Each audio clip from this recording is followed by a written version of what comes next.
All right, welcome back, True Seeker. It is Sunday, May 12th, 2024. We got a longtime friend of the community back, Jonathan. And of course, Jonathan's been working on a book for a while, just as I have. His book is going to be titled 38 Special, and it's about so many suspicious deaths in the world of hip hop, where that number 38 is front and center. Of course, if you're new here, we talk about gematria, the Kabbalistic practice of coding numbers into words. And for example, death, murder, killing, RIP, they all equate to 38. So does rapper. We'll talk a lot more about it. Jonathan's got a top 10 list of hip hop deaths in 38. And of course, names like Tupac and Biggie are going to be on there.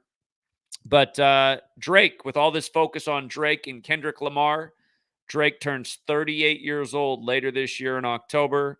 And again, just days ago, May 7th, 5/7, you supposedly had the shooting at Drake's house on May 7th. In Gematria, you can see Kendrick Lamar equates to 57 like Aubrey Graham. That's Drake's name. Jonathan would like to start right here with the death of Drakeo the Ruler the other year, which was 38 days after Drake's song Knife Talk came out, and he had just done a song with Drake, Drakeo the Ruler, that was, who died. And again, he died 38 days after Drake put out the song Knife Talk. So again, we got a lot more of this, and we've been missing Jonathan, so it's good to have him back. So I'm just going to pass the mic over to him right now. So take it away, friend. Okay. It's good to be back. I kind of want to start with Drakeo the Ruler because I think that's a good place to start. And I already wrote I already wrote his part. But what we're gonna do is we're gonna have a condensed book, a smaller book with the top 1038 specials and with some illustrations. We're gonna make the book really small. Um, but as far as the regular book goes, I broke it down um, into sections or into volumes. So the first volume would be the first 38 rappers that died, the most famous rappers that died from history, and then the next 38 rappers, and then on and on and on.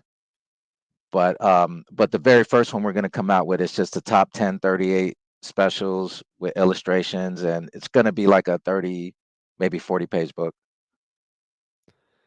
I'm looking forward to it. Yeah. So Drakeo the Ruler was arguably the biggest underground rapper out of Los Angeles at the time of his death. Um,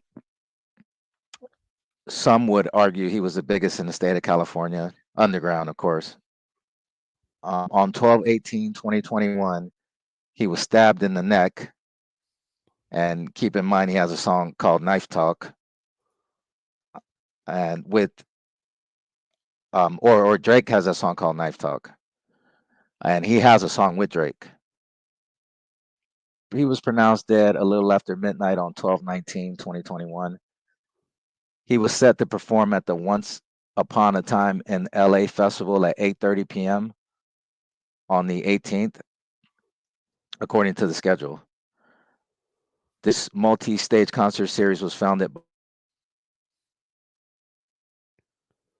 So he's supposed to get on stage at 8:30. That's The what word they. murder I remember equals that. 83, jealous equals 83. Yeah. They said he was Yeah, he's stabbed supposed to at get on approximately stage at 8:30. 8:30. Right. So according to the media, Drakeo had a lot of jealous haters. I do not think this death was about a beef with YG, as the media speculates. And he was also one of the headliners of this show. Although it is interesting to note that he was allegedly stabbed as soon as YG showed up. This death is far more sinister than your typical rap beef. The LAPD and the district attorney at the time have been trying to find fault with Drakeo for a long time. And the question is, could the police have killed Drakeo the Ruler? Recall that the song Murder by Numbers came out in 83 by the band The Police. The song explains how easy it is to get away with murder. And you can jump in anytime, all right? Again, just to make sure we're making it super clear, again, Drakeo the Ruler stabbed to death at 8:30, 38 days after Drake's song Knife Talk. after doing a song with Drake, and now Drake coming up on 38. So this is the point we're going to be hammering home. But yeah, keep it going, Jonathan. I'm listening. So just another point about that is on June 17th, Kendrick Lamar turns 37. And once you turn 37, then you're into your 38th year of life. Correct. So in a little less than a month. So Kendrick Lamar has a song called 616 in LA. The very next day, 617, he turns 37, and that puts him into his 38th year of life. So that's in a little over a month. And so okay, so back to Drake. Jacqueline Phillips Lacey is the first Black woman to serve as the district attorney of Los Angeles County, and she served from December 3rd, 2012 to December 7th, 2020. Keep in mind the DA's office was created in 1850. She has been described as someone who was tough on crime. She was particularly tough on Drakeo and his crew, the Stink Team. Jackie Lacey was the 42nd DA in LA County. 42, that familiar number that has been stamped on Black people. No wonder she was the first Black woman to serve as district attorney.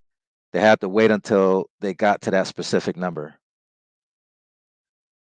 The people who run this world play number games, and here we have another blatant example. Jacqueline Phillips Lacey equals 102 in the most important cipher. The word nigger, Nigger, 42 and 102. Slavery, 102 and 42. The death of Drakeo the Ruler happened in the NFL's 102nd season. The Super Bowl was played in LA, and his death occurred 56 days before the game on 2/13/2022. Super Bowl 56. 56 days before Super Bowl 56. 56 days, yep. And a game where the 56-year-old Dr. Dre performed at halftime. In skinny jeans, rapping about Phil Rox's khakis with the cuff and a crease. It was my favorite part. I was like, wow, look at that. He's rapping out wearing the khakis in skinny jeans. Okay. 2020, whatever it is. Yeah, 56 years old. I mean, so Society of Jesus equals 56. And when you think about the Ruler, hip hop fans automatically think of Slick Rick. Keep in mind, Slick Rick was 56 years old at the time of Drakeo the Ruler's death. Drakeo has a song with Drake, and he died 56 days after Drake's birthday. Cypress Hill, an LA-based rap group who was supposed to perform at the festival, equals 56 in the most important cipher. Drakeo's real name is Daryl Caldwell. Hold on. Yeah, go ahead. I just got before. I think I know what you're gonna say next about his name, but just Cypress Hill. Again, they put out the song that was on the Training Day soundtrack, Rock Superstar. I think when you listen to that song with your eyes open, I think they're talking about, you might have to sacrifice some friends if you want to be a rock superstar. But anyway, go ahead. Oh yeah, that's, as a matter of fact, I'm gonna put that in the top 500. That song, because that song is like, he's giving you so much. Yeah, he's giving you a lot of truth in that song. Like, yeah, that's one of the most important songs, because he's letting you know, like, yeah, that's one we got to cover next, down the road.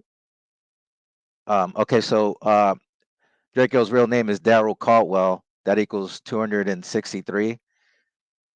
263 is the 56 prime number. Mm-hmm. And this goes with him dying on Saturnalia. Saturn equals 56 in Hebrew. Ralphie the Plug equals 56, which is Drakeo's blood brother who was out there with him that night. Snoop Dogg battled DMX prior to his death. And Snoop also did the Corona commercial to the music of Houdini's Friends after John Fletcher died at 56. Mm-hmm. John Fletcher equals 56. Snoop's Murder Was the Case is a song and video that were based on a murder that happened 56 days from Snoop's own birthday. And when Drakeo the Ruler was in jail for 3 years, people were screaming, "Free Drakeo, free Drakeo equals 56." When you write out the word 3, that equals 56. And YG, which supposedly he had this beef with, YG stands for Young Gangster, that equals 56. Dr. Dre is synonymous with Los Angeles and hip hop. And keep in mind that before Kendrick blew up, Dre gave him the cosign. And he's, they've made several songs together. In 1992, Dr. Dre introduced another rapper from LA to the world on the song Deep Cover, also known as 187. This was Dr. Dre's first solo single, and it features Snoop Dogg in his first appearance on a record release. Snoop was one of the headliners of Once Upon a Time in LA. He did not perform after the stabbing of Drakeo because the show was shut down after the murder. 187 is the homicide code in California. Drakeo has a song called 187 Freestyle. Snoop made the number 187 famous on Deep Cover. Deep Cover was a movie about an undercover police officer. The single by Dr. Dre featuring Snoop Dogg was released on the soundtrack. The single was set to be released on The Chronic, Dr. Dre's first solo album, but it did not happen because of fallout from Body Count's band song Cop Killer. Body Count was a rock group that Ice-T was a part of, and they had this song called Cop Killer, and there was a lot of media hype behind it. And so because of that song coming out, Cop Killer, he couldn't put Deep Cover on The Chronic. So it prevented this song from coming out because the song is about killing police officers. Body Count equals 38. And this was a heavy metal rap group founded by LA rapper Ice-T.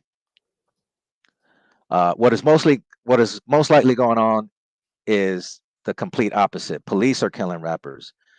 Rappers talk about killing cops, but the rappers are the actual victims. Once Upon a Time in LA equals 187. Society of Jesus 187. The Stink Team 187, which is Drakeo's group. Ancient Accepted Scottish Rite of Freemasonry equals 187. Jackie Lacey, which was this DA I was talking about, was known as a friend to the LAPD. She received heavy criticism for failing to prosecute a single member of Los Angeles County's law enforcement for murder, despite the hundreds of civilians that have been killed by police officers within Los Angeles during Lacey's tenure. Not one officer was charged with the crime. During the 2020 LA County District Attorney primary election, law enforcement unions had contributed to over 75% of the $2.2 million raised by Lacey. No wonder she was looking out for him. She relucted to go after powerful men, even after substantial evidence showed they were committing serious crimes. Okay, so let me get this straight. A black woman refused to go after mainly white police officers for murder, but she wanted to go hard on local black rappers. Okay? This shows the corruption of this flawed system we live in. The song Deep Cover was released as a single on 4/9/92. 4/9 is kind of like 49. Snoop Dogg equals 49. Recall that Snoop was 49 years old when DMX died, who was the biggest rapper to die in 2021. DMX died on 4/9. Dark Man X equals 49. Snoop's new album, what was new back then, it was called Algorithm. Algorithm equals 49. Snoop was supposed to be the host of the festival in coordination with Bobby D Presents and Live Nation. Live Nation equals 49. Snoop has an album called Doggy Style. Doggy Style equals 49. One of Drakeo's most popular albums is called Cold Devil. Cold Devil equals 49. And on 4/9, 2018, the Stink Team released a song called Murder Was the Case. Drakeo's real name is Daryl Caldwell, which also equals 92. He was stabbed in the neck, that equals 92. His mother wants justice and plans to sue Live Nation. His mother's name, Darylene Cornell, equals 92. Once Upon a Time in LA, 92. Recall Snoop became famous in 92 after Deep Cover.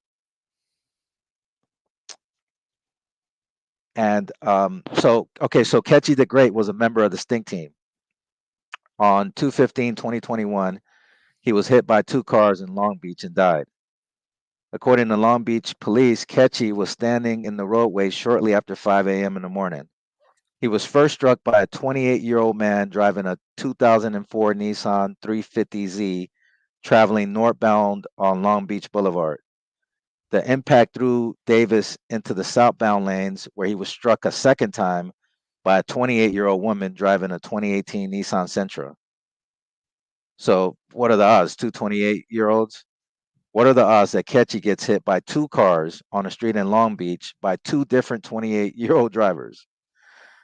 The word kill equals 28. Keep in mind, Snoop Dogg is from Long Beach.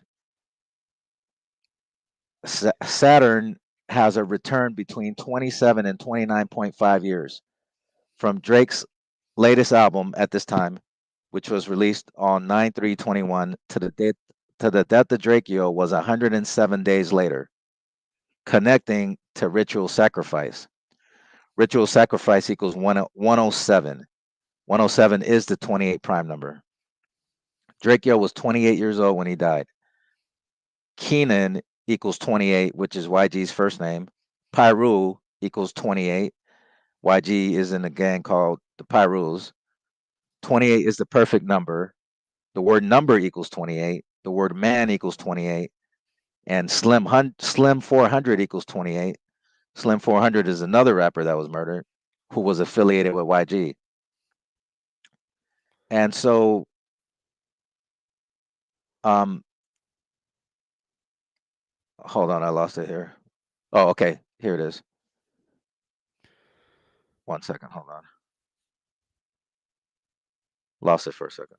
While you're looking it up, I'll just remind people, like I I think one of the best examples just in recent years of just celebrity deaths, period. A lot of them do come from hip hop. Sadly, the best examples just for waking people up.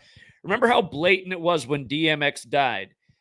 It was announced that he was like a vegetable in a coma on 4/3/21, 4/3/21, April 3rd, 21. And he's on the song 4321, which is LL Cool J's song. You know, the date's April 3rd, 4/3. LL Cool J has channel 43 on Sirius XM. On the song 4321, LL Cool J ends it by saying he's the greatest of all time, which means the GOAT. GOAT in Gematria equates to 43. LL Cool J in Gematria equates to 79, like murder. And then the headline broke about DMX 79 days after LL Cool J's birthday. And then, of course, we know that 79 also ties in with the Jesuit code. It's the other half of 56. But then, yeah, then they announced DMX's death days later on Lil Nas X's birthday. He was putting out his Satan shoes.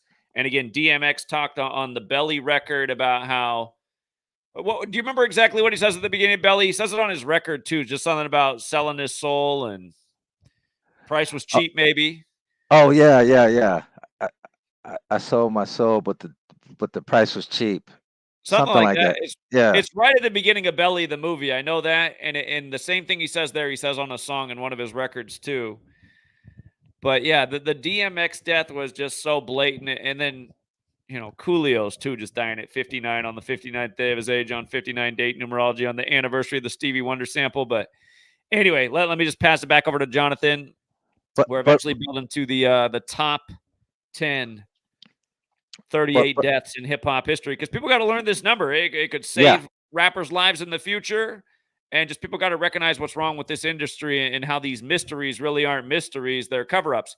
And for anyone who was laughing about Jonathan's idea that it's the police doing this, we've been promoting this idea for a long time that the police are behind a lot of these murders. Again, why did they have the band, The Police, put out the song Murder by Numbers, where killing's the sport of the elite, in 1983. And again, you look into that band, the drummer, Stuart Copeland, his father was in the CIA. So, and again, if you're new here, we're always talking about how it all goes back to the Jesuits. You look into our work on the CIA, there's no doubt it was established in a Jesuit ritual in 56 city, Washington, D.C. Jonathan's been talking about all the 56s as well. I mean, there are several different number patterns to follow, but there's certain numbers that are hallmarks of certain orders. And again, it just starts to make a lot of sense once you sit back and realize and you start to understand why every rapper's wearing their Jesus piece while the Society of Jesus runs the show. And of course, Tupac Machiavelli put out that album put out on the Jesuit day, the day leaving 56 days left in the year right after his death. And we'll come back to that in light of the recent shenanigans with Drake and Kendrick Lamar. But back to Jonathan. But just to add to that, remember Black Rob and DMX were on the song called 24 Hours to Live, and they both died 24 years later. After that song, right? 24 years later, they both died. And just connected to that fateful label, Bad Boy Records is who put out that song. So, right. And they both died in the GOAT rituals right after Brady won the Super Bowl at age 43. And there was the Goatville neighborhood. It was just like there was a whole bunch of GOAT themed stuff after Brady won the Super Bowl at 43. For people forget, Brady won it 188 days after his birthday. Greatest of all time equals 188. GOAT 43. And then you had the Goatville killings, and then you had the ritual with DMX, and then several other things. But we kept like, God, this year they're just going crazy with the GOAT stuff. And DMX was one of those things. And remember, a few years before DMX died, right after the Super Bowl, one of the big breaking headlines was that DMX was found unresponsive in his car. Do you remember that, Jonathan? Oh, yeah. Yeah. And then he ends up dying shortly after that Super Bowl, years later. Okay, so Ketchy the Great, which is one of the members of the Stink Team, which is Drake the Ruler's group. So his real name is Jamion Davis. That equals 41. Ketchy was hit by two different Nissans. Nissan equals 41. LA equals 41. Long Beach 41. Drake Yo's most popular album is called Cold Devil, which equals 41. Snoop's debut album is called Doggy Style, 41. USA equals 41. Kobe Bryant equals 41. And Kobe died at 41 years old. Kobe died 41 minutes after his helicopter took off. Slick Rick equals 41. And Super Bowl equals 41, and the Super Bowl was in LA. So Ketchy the Great died on 2/15/2021. And Drake the Ruler died on 12/19/2021. If you include the end date, this is exactly 44 weeks later. Now, obviously the book's called 38 Special, but if there was a second number, it would have to be 44. As far as killing and hip hop, and 38 is the main number, but 44 is right behind it. Would you agree?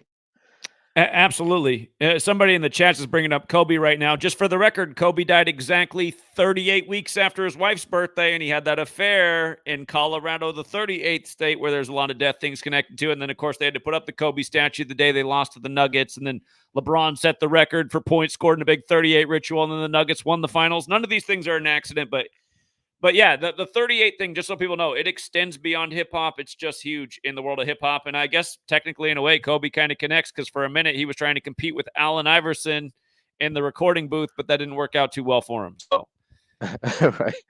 Go ahead. Right. So Ketchy the Great and Drake the Ruler died exactly 44 weeks later if you include the end date. Kill equals 44. Lupercalia is 44. The Ruler equals 44. Execution 44. Pyru 44. Drake did not smoke weed, but he smoked cigarettes. Cigarettes 44 in the main cipher. Snoop dropped his second single to his new compilation album, The Algorithm, 44 days before the stabbing of Drakeo. He has a song on the album called Murder Music, and it features Benny the Butcher, a rapper from Buffalo. A butcher uses a knife to work with, like how Drakeo was stabbed with the knife. Murder Music equals 144, 54, 153, and 72. It's an exact match with Jesuit order. It's an exact match. 144, 54, 153, 72. Do you think that's a coincidence? I mean, it's an exact match in all 4 ciphers. So, Yep. okay, so now let's go to the 38. If you include the end date, Drakeo died 308 days after Ketchy died. In numerology, the 0 does not count. So if you drop the 0, it's kind of like 38. Ketchy died on a date with 38 numerology. One of Drakeo's biggest song is called Talk to Me featuring Drake. Talk to Me equals 97 and 25. The word death equals 38, 97, and 25. Drakeo is dead 38 days after the release of Drake's song Knife Talk. So Drake comes out with this song called Knife Talk. 38 days later, Drakeo's dead from a knife. Obviously, Drakeo and Drake have eerily similar rap names. Now the reason why now keep in mind, Drake is about to turn 38 years old. I think it's November later on this year. So October 24th, is that what it by the way, something yeah, we just realized about Drake the other day is remember how the other year how they synced up the Toronto Raptors winning the championship in Game 6 with Drake and how Kawhi came over that year to the Raptors, Kawhi Leonard on the day that Drake put out that Scorpio album.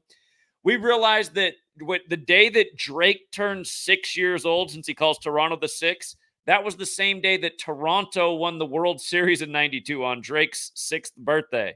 So I think that's another sign that Drake was one of these chosen ones from a young age. Might as well have been a member of the Mickey Mouse Club.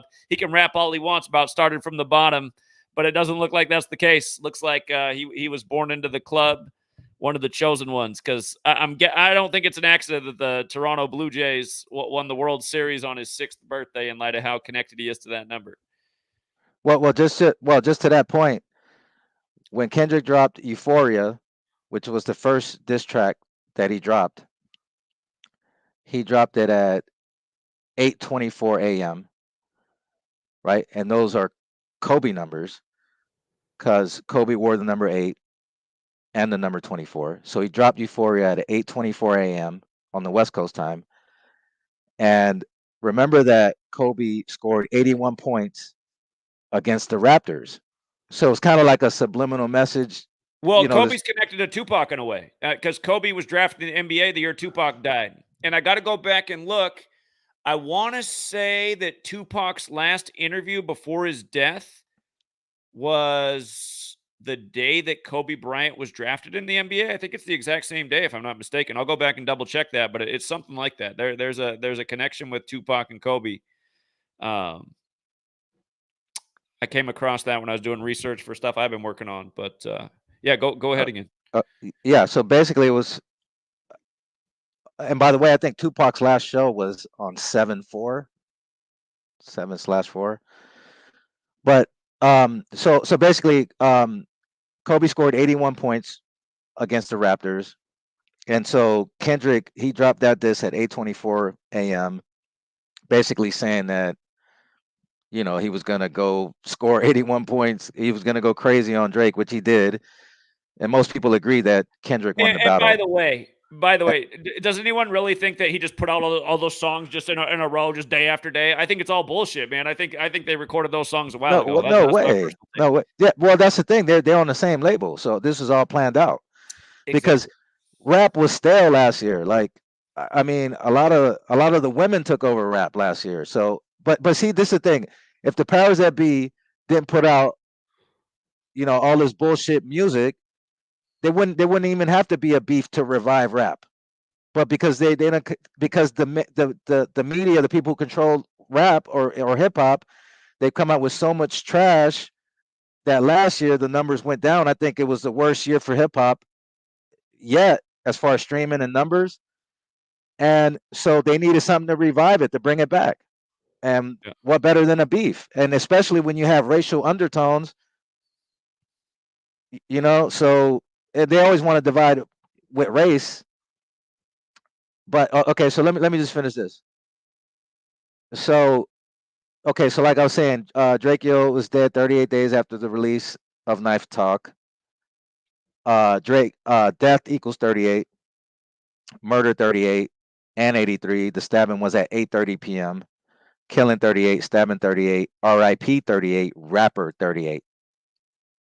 Ketchy died during Lupercalia, the ancient festival of ritual sacrifice, and Drakeo died during Saturnalia. This is far from a coincidence. Keep in mind that this specific Saturday, 12/18/2021, which is named after Saturn, fell in the time of Saturnalia, the Roman festival related to sacrifice. Saturn is related to the Grim Reaper, thus death and judgment. December 18th, when you write it out, equals 93. Drakeo the ruler was born on 12/1/93. He took his son to the Long Beach Aquarium right before he died. Long Beach Aquarium equals 93. Saturn 93, Godson 93, Crucifix 93. One of Drakeo's projects is called Ain't That the Truth equals 93. Pyru Gang equals 93. YG's Gang. Snoop released his debut album in 93. On this album, he covered Slick Rick's song Lottie Lottie Dottie Da, Lottie Dottie, almost in its entirety. At the time, it was very uncommon for rappers to use complete song lyrics from another rapper. So 12/1, the day Drake Earl was born, is kind of like 121. Blood sacrifice equals 121. Revelation equals 121. Now, let's look at the numbers 61 and 66 in the ritual. Consider in numerology, 6 represents man / creation, and 1 represents God.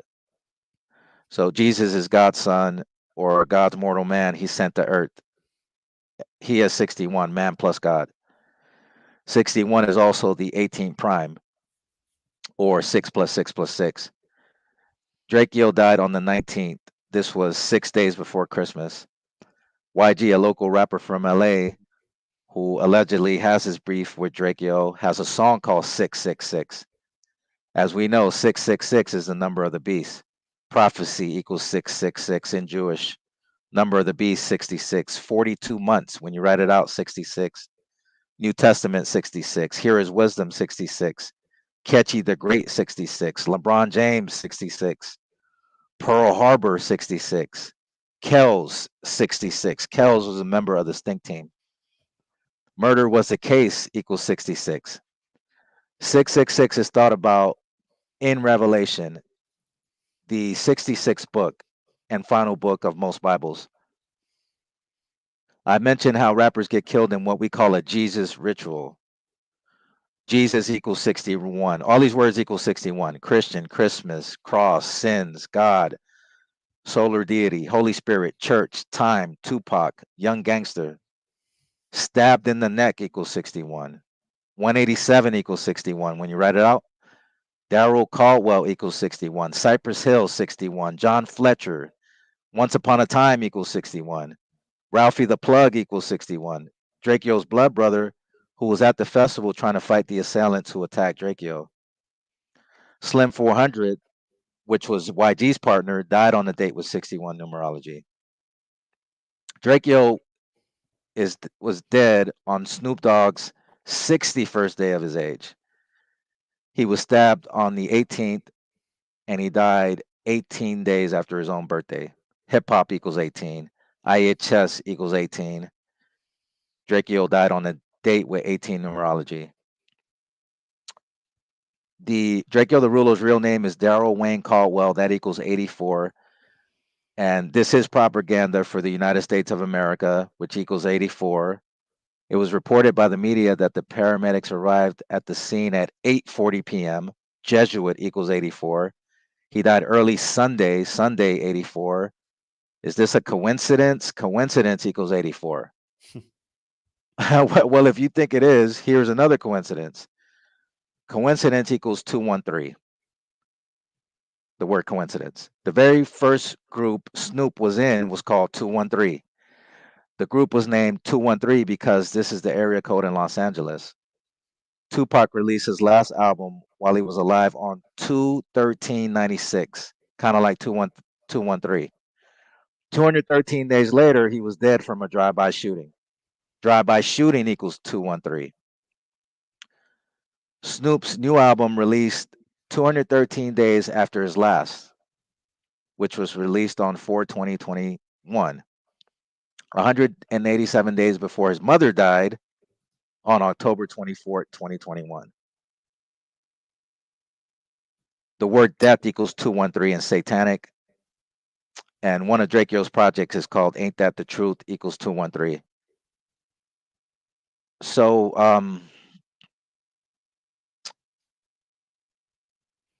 there's a little bit more, but I'm gonna stop right there as far as that goes. You know, a lot of these. Let's do this real quick. Go ahead. Again, since Drake's turning 38, and this is the really fateful number in hip hop history, shows up all the time. If you guys saw, one of the buzzing headlines today is the death of a black man who got. Did you see the headline about the guy who just got the pig kidney and then died days later? You see that? I didn't. It's another 38 ritual in the headlines today. Again, the 38s are everywhere, but in hip hop, they're just so consistent. Do we want to go through the list of the top 10 38s? Yeah, we can. Okay. Yeah. The reason why I brought up Drake Yo was because when you were talking about Drake Yo on the live stream you did about Kendrick and Drake, I heard you mention Knife Talk, and that's why I want to bring that up. Because I mean, there was a lot to that Drake Yo. And he like, what are the odds that he gets killed with a knife? Like most rappers get shot. Right. That's why it just seems so obvious. Yes. So. And again, he dies during Saturnalia, right? And the two artists on this song, Knife Talk, are 21 Savage and Drake. And Drake has that gematria 21 as well, like Saturn equals 21. And again, 21 is the sixth triangular number, and Saturn's the sixth planet. So you have these two rappers put out this song, and then this fateful pattern unfolds with a rapper whose name kind of sounds like Drake. And of course, they had just put out a song earlier that year. I mean, that's why there's so many layers. And when you realize how repetitive these patterns are, it's undeniable. And then the other thing is 56. In Jewish gematria, 56 connects to Saturn as well. And again, Saturn's connected to death and judgment. And you just wonder that this death of this man with a name so similar to Drake, was this a sign all along that Drake was in big trouble in this industry that does this to sell records? Death sells. You know, was this a little precursor for what could happen to Drake when he turns 38 a little bit later this year? Yeah, I mean, and think about it. Kendrick's not safe either. I mean, eventually he's going to turn 38. Yeah. So I mean, all this could be his whole tribute to LA in his song. He does turn 37. That's a big number in Los Angeles. It's also a shooting number 237. And again, you begin your 38th year of life. So it's hard to say exactly where they're going with this, but the writing's on the wall based on hip hop history with these numbers, that their number's just about up. That's the point we're making. And by the way, for anyone who doesn't know, Jonathan and I, when we collaborated in spring of what year was that? 2020? Oh, he had to take a phone call real quick. While he's on the phone, spring of 2020, King Von is the rapper's name. He put out this album with this huge tribute to LeBron, and it had all these fateful numbers on it. And we said, uh-oh, it looks like he's going to end up in the hip hop, cemetery as well before long. And then boom, it was the exact numbers we talked about in March. He ended up dead later that year in November, right after LeBron won that finals that got shifted to October because of the supposed pandemic. All right, Jonathan, I was buying you some time. Go ahead. Yeah, no, yeah, you're right. We predicted the death of King Von in March, and then in November he was dead. And it was all based off that album cover. Mm-hmm. Mm-hmm. And so we're kind of doing the same thing right now. We're saying, listen, based on this history and these numbers, this doesn't look too good for these guys. And some of you guys will say, well, I don't think they die anyway. They just go off to Celebrity Island. That might be possible. But the point is, understand this code to understand how it's all manipulated. Whether they're really being killed or not is another debate. But there is a code, and a lot of people's lives have at least been reported to have ended by this very same code over and over. And again, just, somebody came through the chat earlier and left a comment, Gematria doesn't prove nothing. It's just like, I don't know where these people come from with these comments. When we're showing this stuff day after day, it wasn't just on 5-7. The news wasn't just Kendrick Lamar and Aubrey Graham. It was Stormy Daniels taking the stand, whose name's 57, and everything else. And it's like this day after day, news by the numbers, the world of hip hop and beyond. Okay, go ahead, Jonathan. No, but think about how history repeats itself, right? So back then, Tupac and Biggie was the two biggest rappers, right? They both end up dying 6 months apart from each other. Now today, you can say Kendrick and Drake are the two biggest rappers. So I'm not saying the same thing's going to happen, but history does repeat itself. And look at these.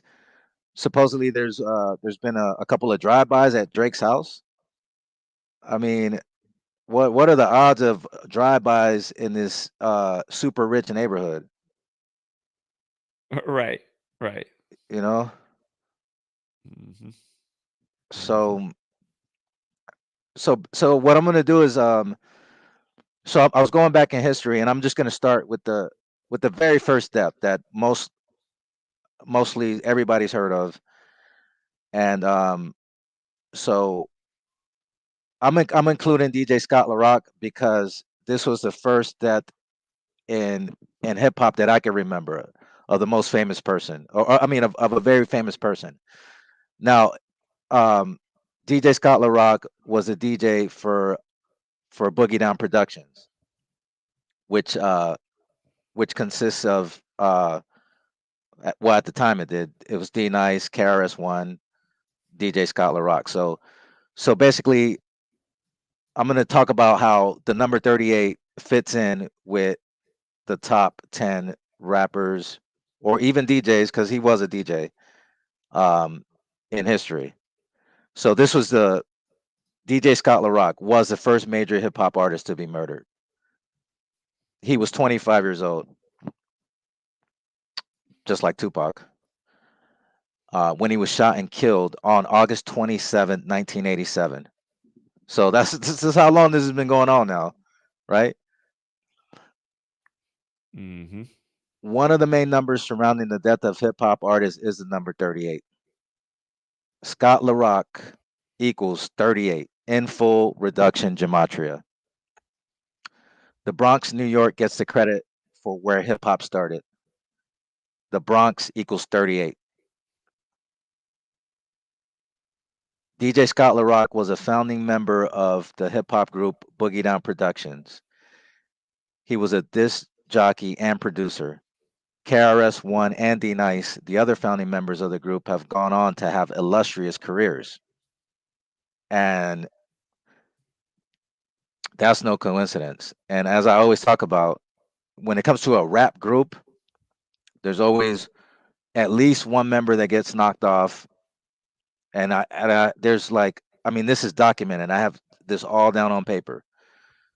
When it comes to a group, there's always somebody that goes. Surprisingly, nobody from Bone has gone yet. But remember, Crazy Bone had a scare not too long ago. Yeah, right after the hip hop's 50th anniversary.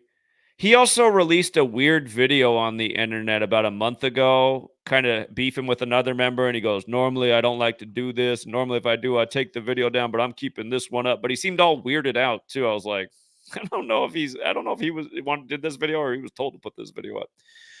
Just to remind people about Bone Thugs, they were founded by Eazy-E, and just familiar themes. Eazy-E died on the 201st day of his age, and he died on March 26th, that 26/3 day, 263, the 56th prime. Again, if you don't know about the Jesuits, big numbers of the Jesuits are 201, 56, and 95. There's a reason the U.S. just paid $95 billion to Ukraine and Israel on the 201st day of the war. But yeah, Eazy-E discovered Bone, and you know that Bone's original name is Band-Aid Boys, which equals 201? Oh yeah, you told me that. Yeah, You told me that Band-Aid. one. If you look it up, Bone's original name was the Band-Aid Boys, which is 201. And Eazy is another one of these deaths at Cedars-Sinai's Medical Center. There's a long list of celebrity deaths there that just are weird as everything. And then, of course, Tupac got shot on Eazy-E's birthday. But yeah, I just sorry, I just want to remind people that a lot of these narratives and stories, I mean, they're bigger because you go back and you look at Eazy-E's death and how it was synced up with Ice Cube's Lethal Injection album, and then you think about how Event 201 was the pandemic simulation, and they told everybody who was darker complected they definitely need to get the shot. And there was 201 men in the control group in the Tuskegee experiment. And again, you start to realize that these have been highly ritualistic deaths all these times. And a lot of people have said that Eazy-E was injected with something right before his sudden passing. So, you know. But yeah, sorry, Jonathan. Go ahead. Okay. Yeah, I'm gonna get the Eazy-E too. So okay, so right, so Scott LaRock murdered, and KRS-One and D Nice go on to have great careers. The group's debut album, Criminal Minded, is a hip hop classic. Criminal Minded equals 74. 74 is a huge number when it comes to this study. The words killing, rapper, Jewish, Masonic, and weapon all equal 74 in English ordinal. Tupac's last concert was on 7/4/96. Yeah, that's interesting. I don't think I realized that before. Yeah. Now, let's look at the number 43. All these numbers equals 43. DJ Scott LaRock, The Bronx, R.I.P., Killing, Masonic, Pimp Daddy, which is the next rapper on this list, NWA, Thug Life, Rap a Lot, SUC, which is stands for the Screwed Up Click, The Firm, Lil Wayne, Florida, DMX died on 4/4/3. Sean Price and Gangsta Boo both died at 43 years old. The most famous and commercially successful rapper on this list is Tupac Shakur. Tupac died at 25 years old, just like Scott LaRock. You can say their time was up. Def 25, Time 25, Nigga 25, Weapon 25. Pac-Man is considered one of the innovators of drill music. He was from Chicago. On 6/21/2010, Pac-Man was shot and killed at the age of 25. Eazy-E's debut album sold a little over 2.5 million copies in the United States. DJ Scott LaRock equals 83 in reverse reduction gematria. Murder equals 83. The number 83 is the reflection of the number 38. The song Murder by Numbers came out in 83 by the band The Police. And like I mentioned before, the police are responsible for a lot of these unsolved murders of hip hop artists. This explains why there are often no suspects. Hip hop started in the Bronx, so it's only fitting that the first major artist to die comes from the Bronx, New York. The two men charged for the murder were acquitted at trial. Yeah, go figure. Funny how that works. Yeah. Yeah, they got off. Yeah. And again, for Bill got here late, somebody's quoting the Snoop Dogg music video or the song "Murder Was the Case." And again, Snoop Dogg's actual murder case had a lot to do with these same old Jesuit 56 numbers, as Jonathan covered at the beginning. Again, I think that's also a point that people really need to take home. Again, just the history, how it all lines up, the calendar, the language, the Jesuits, the recurring number patterns that they use in all kinds of rituals, including the death of their entertainers. And again, there's no more deadly entertainment profession than the world of hip hop. That's where the majority of deaths happen at very young ages, frequently. However, I got to say, in the year of hip hop's 50th anniversary, it almost seems like they eased up. Yeah, I noticed that too, right? which I guess is a nice thing. I'm not mad about it. I mean, that's good to see. And a part of me wonders, like, if we're having an impact on that. I'm like, well, maybe we're making them slow down their roll with all their ritual sacrifice. Yeah, yeah. Well, second on the list is Eazy-E, which we've talked about a little bit. Eazy-E is known as the godfather of gangster rap. He was the leader of NWA. NWA equals 38. Mm-hmm. And this group was the group that brought gangster rap to the forefront of hip hop. And not only does NWA equal 38, but the N, of course, stands for that favorite word in hip hop, which also has the 38 encoding. The soft A ending, the NIGGA is Yeah. 38, just like rappers 38, this number that's all over hip hop deaths.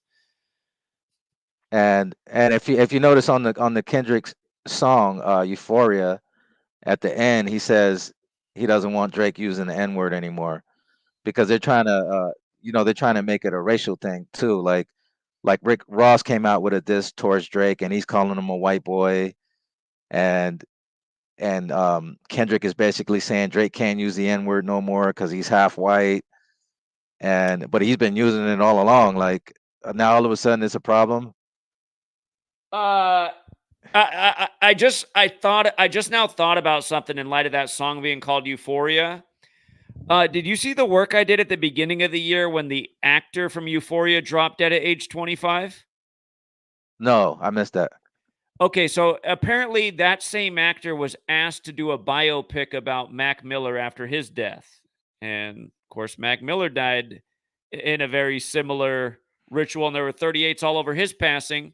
But I just now remembered that this actor's in the HBO show Euphoria. And hold on, there's a hip hop piece with this because he's the drug dealer in the show. The actor who supposedly died from a drug overdose at age 25 is also the drug dealer in the show. And the episode where he sells drugs to the main character and she nearly overdoses is titled Stuntin' Like My Daddy. And Lil Wayne's another 38, isn't he? Yeah. Oh yeah. So it's a Lil Wayne song, Stuntin' Like My Daddy, and it's with his lover Birdman. Some weird stuff going on there. That song came out on 18/7, that 187 thing you're talking about. Of course, Euphoria's got the 42 like Jesuit, but hold on. There's another. I haven't looked at this since it happened. Oh, that's right. He was supposed to play Mac Miller, who did a song called The Jesuits. Let's not forget that either. But God, where's the part at? Hold on. All right. Lil Wayne, he has that. Lil Wayne's birthday is also the day the Jesuits are recognized by Roman history. Lil Wayne was 40 years old at the time of this death, and overdose equals 40. And supposedly the guy from the episode Stunt Like My Daddy, which has a drug overdose, he ends up overdosing.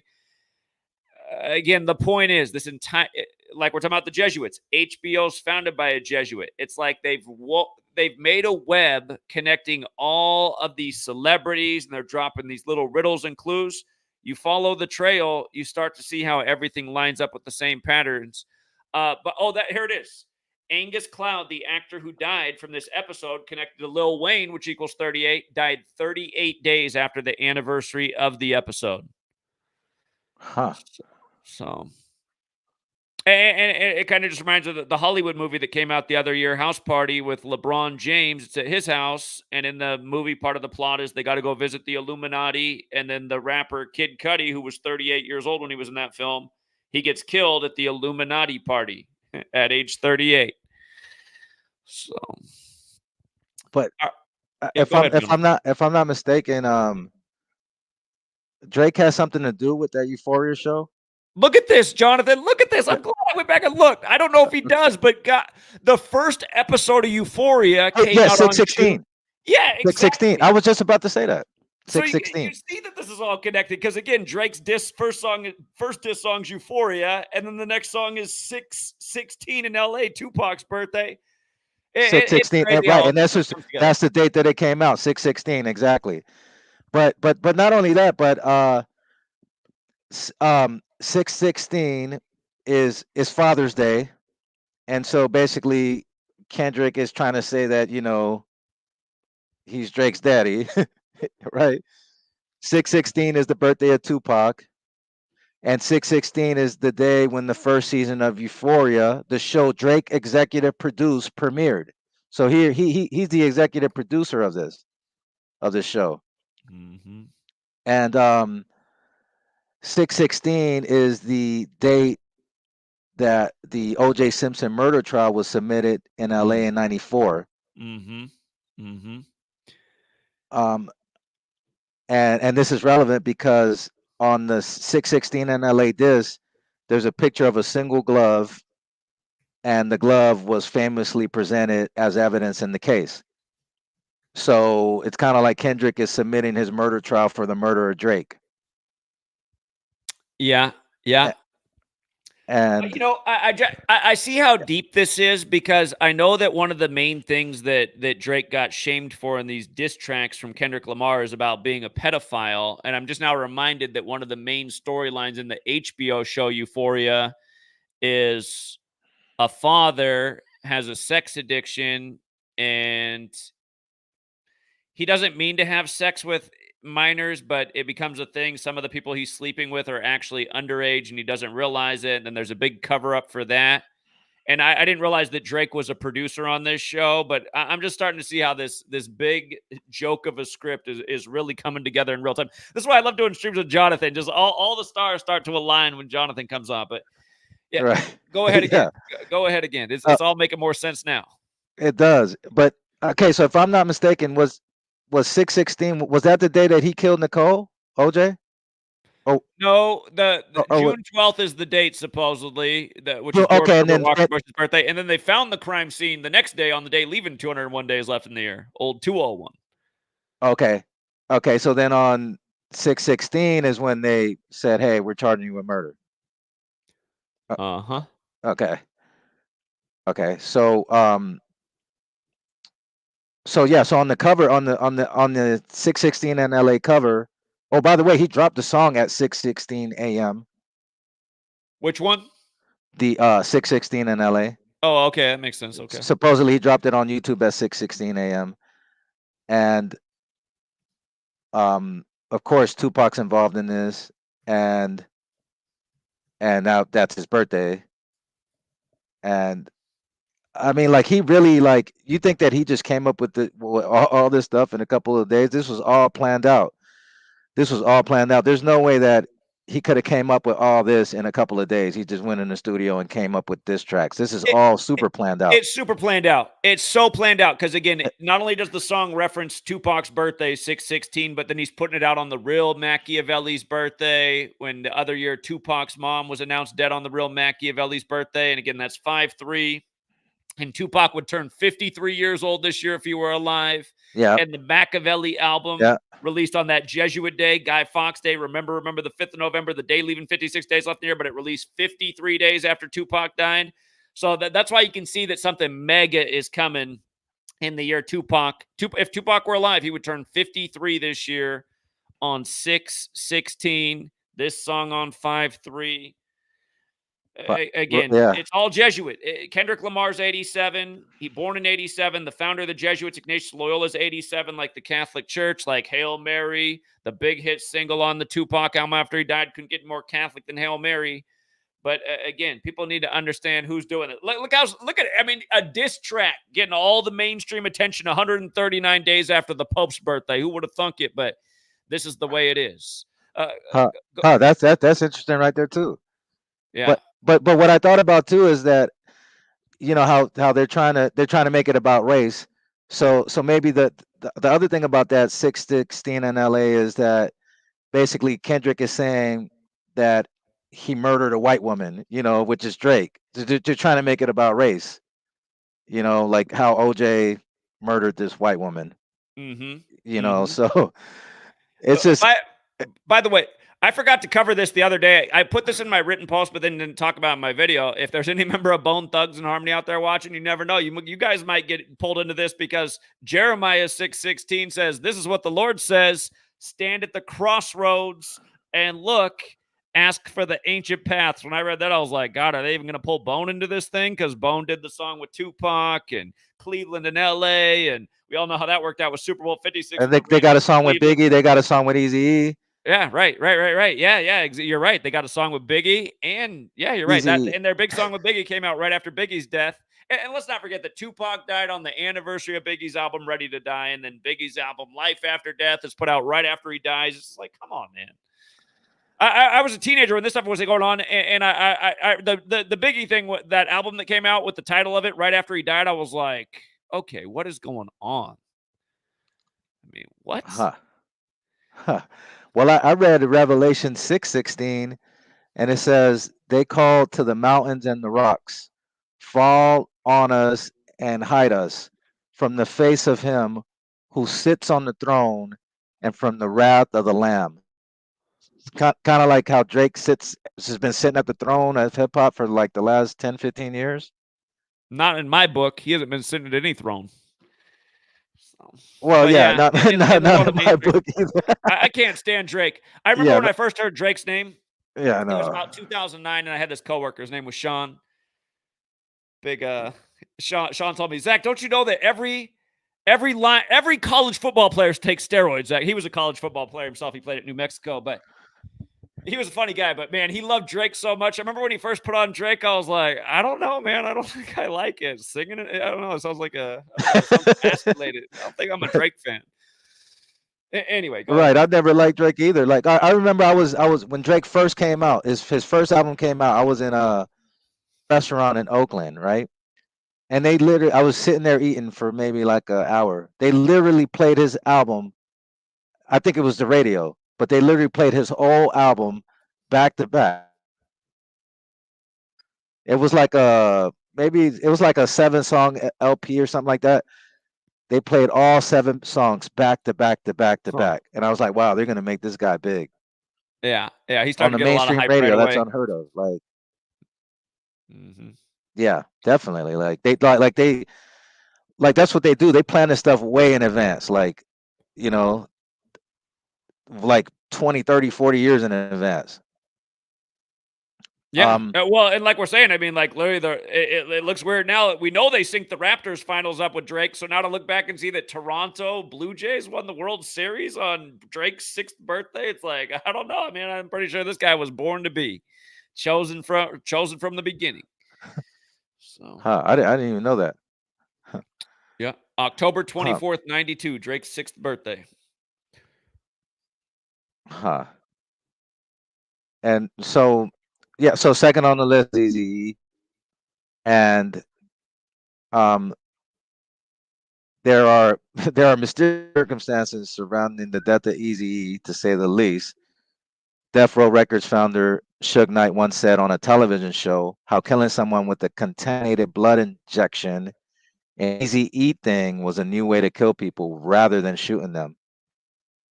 Easy passed away on 3/26/1995. Ice Cube, a former member of NWA, had an album called Lethal Injection. The album starts with a skit called The Shot. This album released in 93 on 12/7, known as Pearl Harbor Day. Saturn is the keeper of time. Saturn equals 93. Stretch 93. Stretch is the next rapper on this list. And Stretch was affiliated with Tupac. Easy and Tamika Woods got married at approximately 9:30 p.m. on 3/14/95. Rootless Records equals 93. And speaking of Bone, they were signed to Rootless Records. Um, And again, Ruthless Records 201, Easy E's label, like he's dead on the 201st day of his age. And I think the first act he signed was Bone, who originally was going to be the Band Aid Boys for another 201. yep, yep. As you read this book, you'll see how the number 4 is also a number associated with death. Ice Cube's 4th studio album, the word studio equals 38, was just called Lethal Injection. And let's see, I'm just trying to skim through it. So that's pretty much sums up Easy. There's a lot to it, but that pretty much sums it up. Oh, he did have a song called Real Motherfucking G's. That equals 83, the way you spell it. Murder 83. Um, let's see. Okay. So that's Eazy-E. So Scott LaRock, Eazy-E, and then we could just go straight to. I think I'm gonna just go straight to Tupac. Hold on. There's others in between, but here's number 3, Tupac. Tupac is one of the most famous rappers of all time. He was the most famous and popular rapper in the 90s. He was very influential. He sold over 75 million records and is considered a legend. We all know how talented Tupac was because we've seen him in movies and we've listened to his music. But did you know that Tupac died on a date with just like Biggie? 9/13/1996. You He broke up right reportedly there, but I'm died in pretty the. sure what you said is they both died on 38 date numerology. Is that what you said when you broke up? Yeah, that's exactly what I said. Okay. You can hear me, right? Yeah. You're good. Yeah, you just little places you've broken up for a second, but you've been mostly good. That was like the first time where I really had to make sure that that's what you said. So go ahead. Yeah, so it says um Tupac and Biggie both died on a date with 38 numerology. 1396. Um he reportedly died in a drive-by shooting in Las Vegas, Nevada. Tupac had a song called Hit 'em Up. Hit 'em Up equals 38 in the most important cipher, which is full reduction. Hit 'em Up 38, Thug Life 38, Rapper 38, Death 38, RIP 38, Nigga 38, Killing 38, Change 38. Remember he had the big song. Uh, didn't he have a song called Changes? Tupac, yeah, in 98 after he died, a decade before Obama. Yep, the word change equals 38. Mm-hmm. Blasphemy 38. He also has a song called Blasphemy, which equals 38. Mm-hmm. On 9/7/96, Tupac was allegedly shot in Las Vegas, Nevada. September 7th can be written as 9/7. Tupac and Biggie were enemies. Their rap careers were pre-planned from the start until the end, which is the same thing you could say with Kendrick and Drake. This is just history repeating itself. That's all. Exactly. I mean, and they're making it super obvious too. But again, all is number. You see it by recognizing the numbers and the dates. You're like, come on, man. Everybody Obvious saying reference rap to is bad. Tupac on the real Machiavelli's birthday. Come on.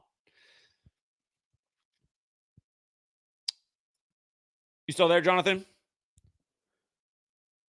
I think Jonathan froze for a second. But yeah, Uh-oh. just the level of planning, the fact that they waited until the year that Tupac would turn 53, and it just happens to be the year that Drake's turned 38. Jonathan, I think you're coming back right now because you snapped out of being frozen on my screen.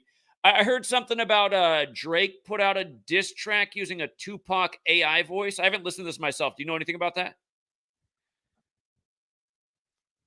Oh yeah. So supposedly he uses this is called tailor-made freestyle, and it's Snoop and Tupac.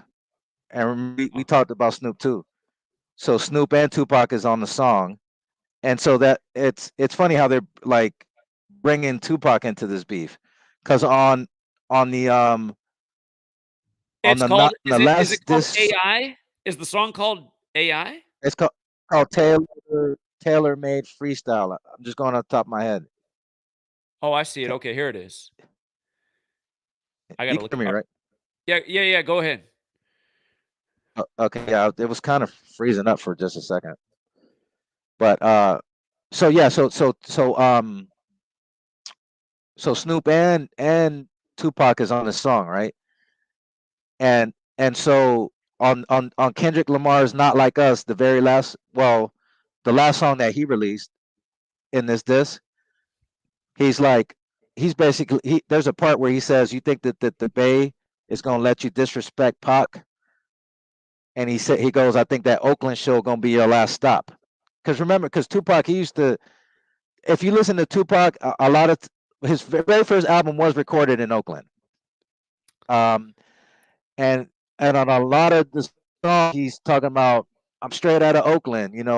He used to represent Oakland a lot because he lived there for a while, and he also lived in Marin County. So so the way on the Kendrick song, he's like, hey, you think the Bay's gonna let you disrespect Pac?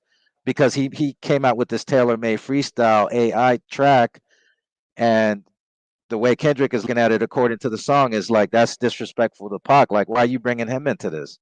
Like, this is between me and you. What does this have to do with Pac and Snoop and all these other people? So, Yeah. and the song is trash. I mean, it does. Here, just off the top of my head, I see it came out on Ignatius of Loyola Day, April 19th. Again, we're talking about the Jesuits. It's a special day to the Jesuits. And it just reminds me that it was shortly after the announcement of OJ's death. And then he was last seen in the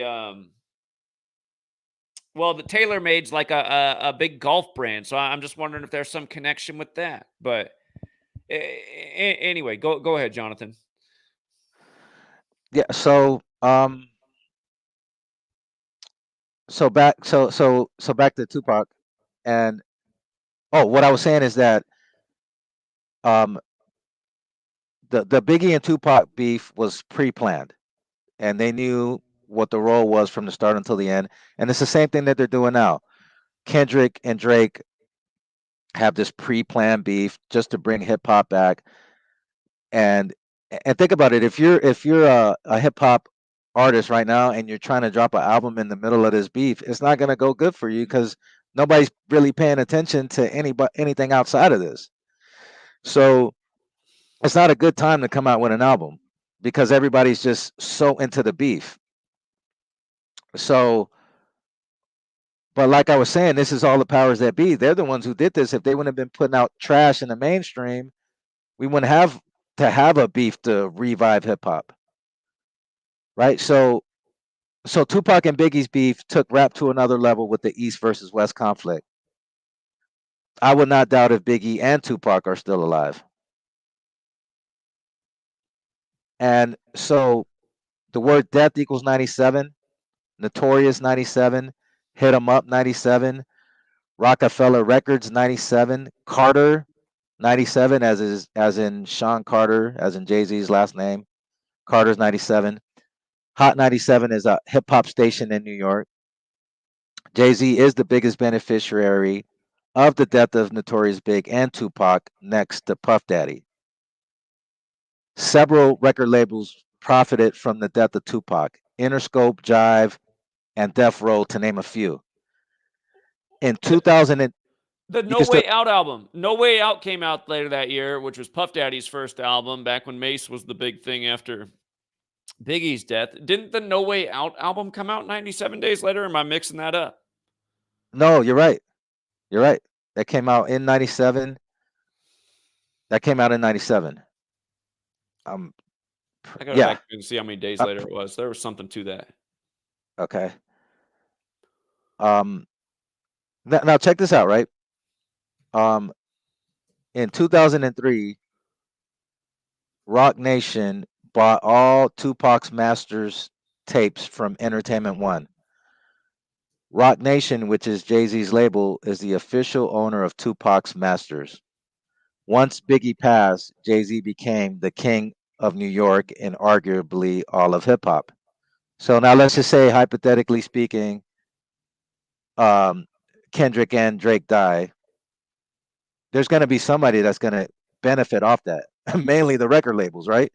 Because think about how much streaming, how much music is going to sell from both of these artists' catalog, right? Right. So let's say they get rid of Drake and Kendrick. Somebody else has to come along, and now this is just going to create a new king of hip hop. It's just history repeating itself. Yeah, and that's what they do. That's what this gang does. They just make history repeat itself, and they make it very obvious if you're paying attention. And okay, so let's see. Now another good 38 is, so that's 3. So here's Biggie, which is number 4.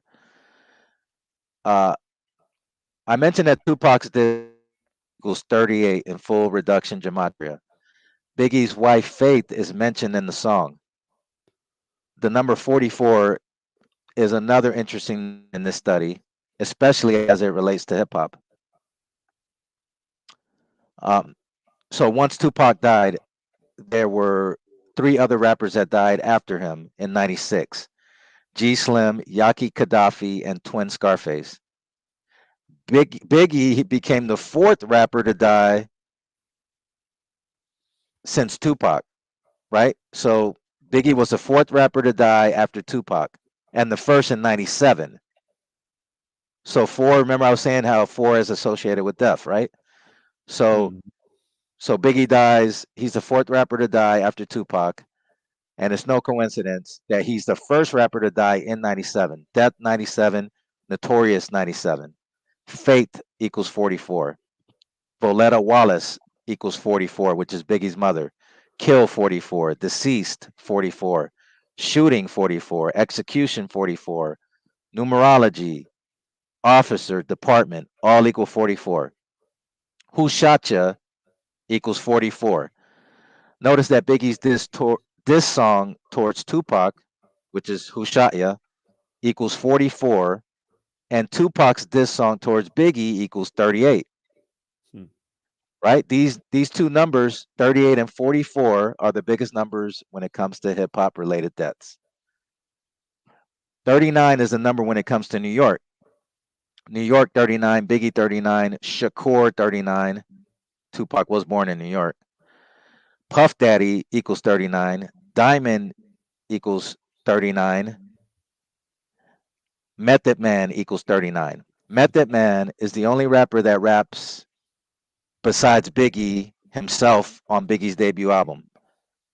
And keep in mind, Method Man has a song with Tupac, has a song with Biggie, and has a song with DMX.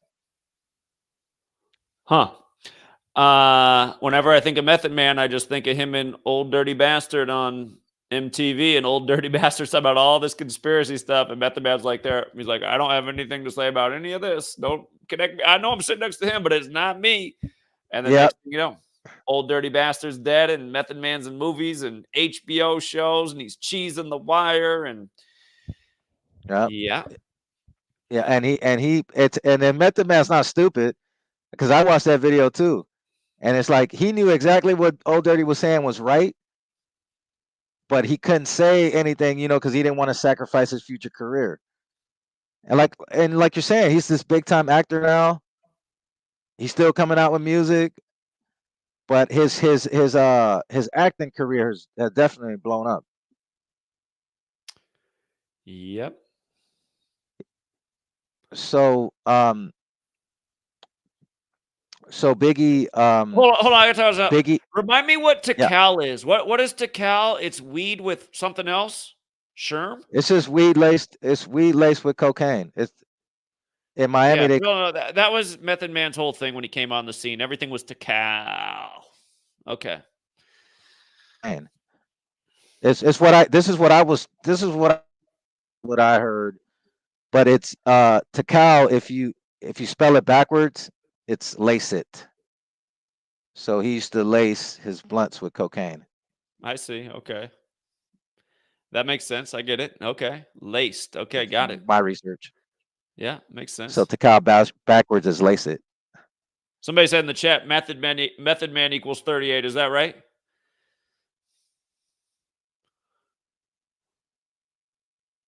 Uh-oh. I think Jonathan Does it? froze on us again while we wait to get him back. Let's see. Is that right? Is Method Man another 38? I'm seeing 39 like Jonathan said. 39 like New York. Can you hear me? Yeah, you're back. Yeah, the man's 39. I didn't know about the 38. I would have caught that. I think somebody was All right, off on it. so wait a minute. You can hear me, right? Yeah, you're good. I hear you. Oh, okay. What is this? It keeps going in and out. All right, so Method Man equals 39. He's the only rapper that has songs with Tupac, Biggie, and DMX. Biggie died on 3/9/97 in a drive-by shooting in Los Angeles, California. Biggie's debut album is called Ready to Die. Ready to Die equals 56. It was released on 9/13/94, a date that can be written as 13/9, kind of like 139. His second album, Life After Death, went diamond And that's why I said diamond equals 39. And it's rare to go diamond, especially in hip hop. Note, Diamond's double platinum. What is diamond? diamond is when you sell 10 million copies. 10 million. Okay. I mean, that's huge, right? I mean, think about it. If he would have never died, he wouldn't win diamond. 10 I mean, million. I can't even sell 5,000 books. Shit, 10 million. yeah, it's crazy. I mean, that's a crazy number. Like, I mean, but his death had a lot to do with it. Same thing with Biggie. It's the same thing that was what I'm saying. Like, if what happens with Kendrick or Drake, something happens to them, the streaming is going to go through the roof. These record labels are going to profit so much.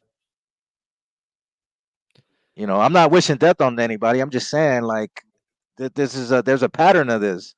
You got to pay attention to the patterns. Right. And so yeah, so Biggie's second album, Life After Death. Think about the name, Life After Death. His first album was called Ready to Die. So Life After Death goes diamond. Notice his first album is called Ready to Die. This is no coincidence. Biggie is considered by many to be one of the greatest rappers of all time. It is no coincidence he had beef with Tupac, who was also considered to be one of the greatest rappers of all time. From the day Biggie died until what would have been his 25th birthday, if you include the end date, is 74 days. Biggie Small, 74, rapper 74, Brooklyn, New York, 74. On the song Respect, he raps, until I got incarcerated, kind of scary. C74, Mark 8 set me straight, not able to move behind the great steel gate. So he's letting you know that he was locked up in C74. Right. C74. So that's that, right? So that's number 4. Um let me see. Fat Pat. Fat Pat is next. There's a lot of 38s with Fat Pat, but for the for this first volume, Fat Pat will be in the book. But I'm just talking right now about the illustration book we're about to come out with. So I'm gonna skip Fat Pat for now, even though he is the next rapper on this list. And I'm gonna go straight to L. So this would be number 5. Big L is number 5. So personally, one of my favorite rappers, Big L.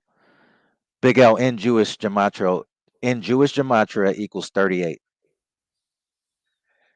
Jew, Africa, nigga, rapper, deaf, all equal 38 in English ordinal. Big L died when he was 24 years old, just like Biggie. Big L equals 24. Deadly equals 24. Big L has a song with Tupac called Deadly Combination. And it's funny how they're both dead, right? Right. Deadly Combination. Big L's brother, Leroy Fanasi, was shot and killed on a date with 24 numerology on 6/24/2019. The word Leroy equals 24. Although Big L only released one album while he was alive, he is considered one of the greatest rappers of all time. He has a song called Devil's Son. Devil's Son equals 38 in English ordinal. Tupac and Biggie both died on a date with 38 numerology. Masonic and Jewish both equal 38 in single reduction. Big L was born in 1974. And notice I've been talking about 74 a lot too, right? Mm-hmm. Machiavelli, Jesus Cross, rapper, Masonic, Jewish, occult, Lucifer, all 74 in English ordinal, in the same cipher. So Big L was born in 74. He was born on 5/30/74. This day leaves 215 days left in the year. He would end up dying on 2/15/1999. Right? Right. So it's kind of like the number 215. It's GB, also the it's also the 46th day of the year, that big sacrifice number. yeah, good one. I got to throw that in there too. It's GB Tribovelli was a rapper from Queens, New York. the fact that GB Tribovelli, he was a local rapper, right? The fact Okay. that GB Tribovelli equals 139 is a big number as far as death in hip hop.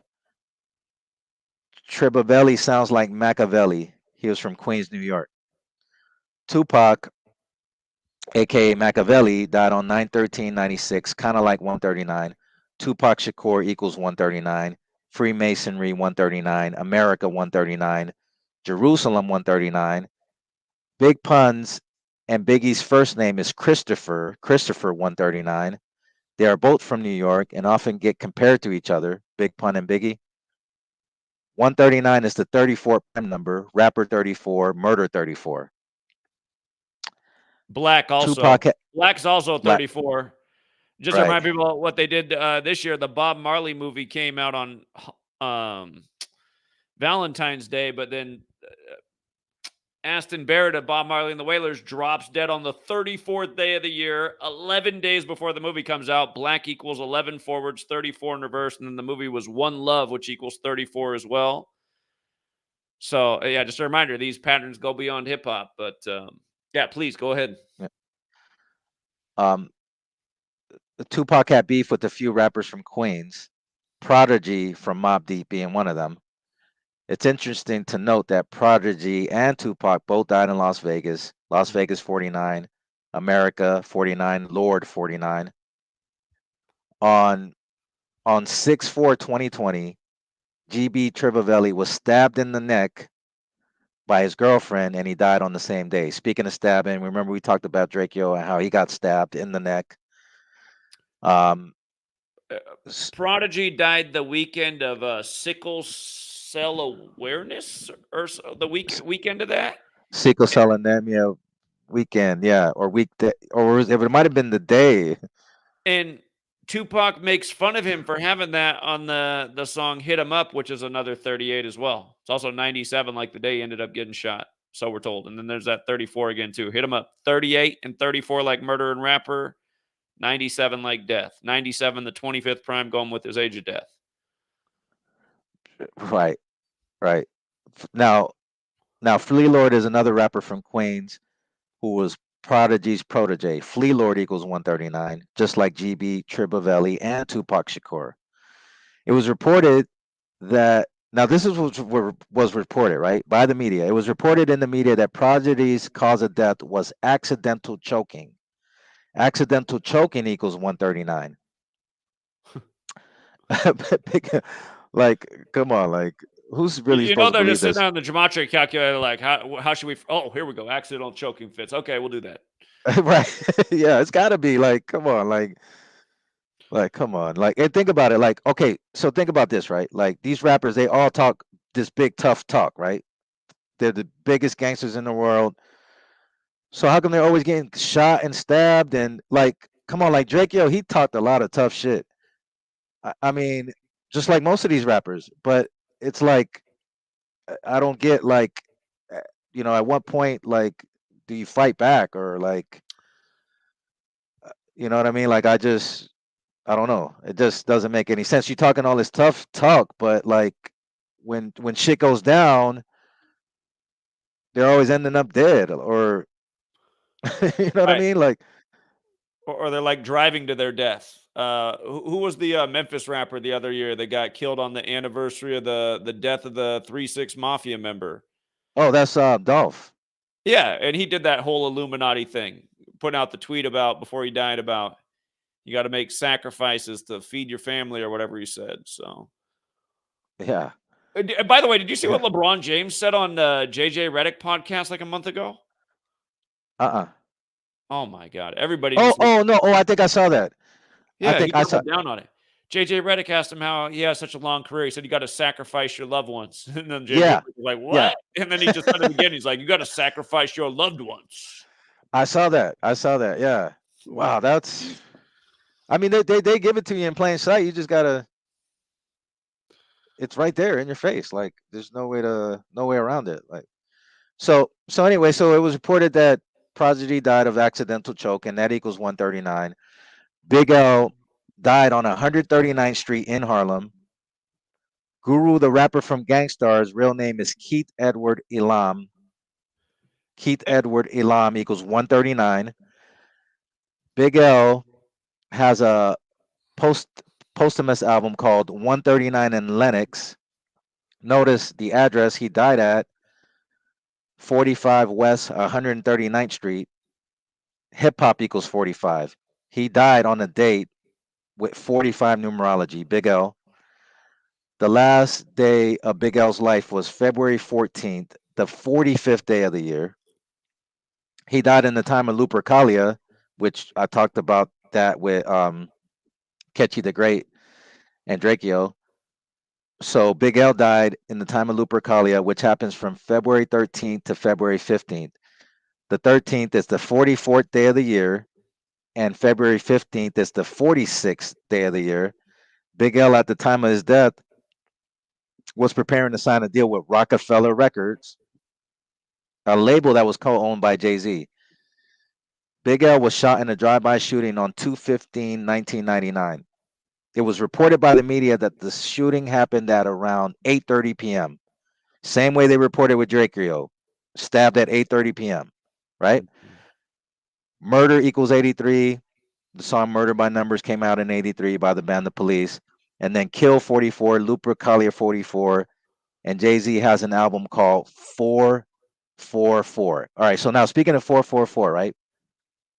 If you look at the day Kendrick is going to turn 37 years old,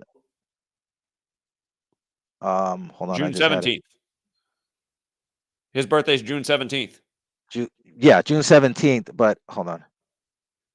Did we mention how Pimp C died on Jay-Z's birthday? Did we mention that? Oh no, I'm going to get to it. But check this out, right? Wait a minute. June, there was something about, hold on one second. Okay, so Kendrick Lamar, when he turns 37, right, in a little over a month, he'll be exactly 444 months old. I see. Yeah, 444 months old when he turns 37 next month. And that is what I was just saying about the 44. Jay-Z has an album called 444. Yeah. So so that's okay, so that's Big L. Let's see. Next is Freaky Ty, but we're just strictly talking about the illustration book we're about to come out with. So I'm just trying to get the main ones. Okay, Big Pun, right? So Big Pun was the first hip hop solo Latino artist to go platinum. Big Pun died on the 38th day of the year, February 7th, 2000. And Christopher 67, Blood Sacrifice 67, Soul 67, Rios, which is his last name, 25, Def 25, Time 25.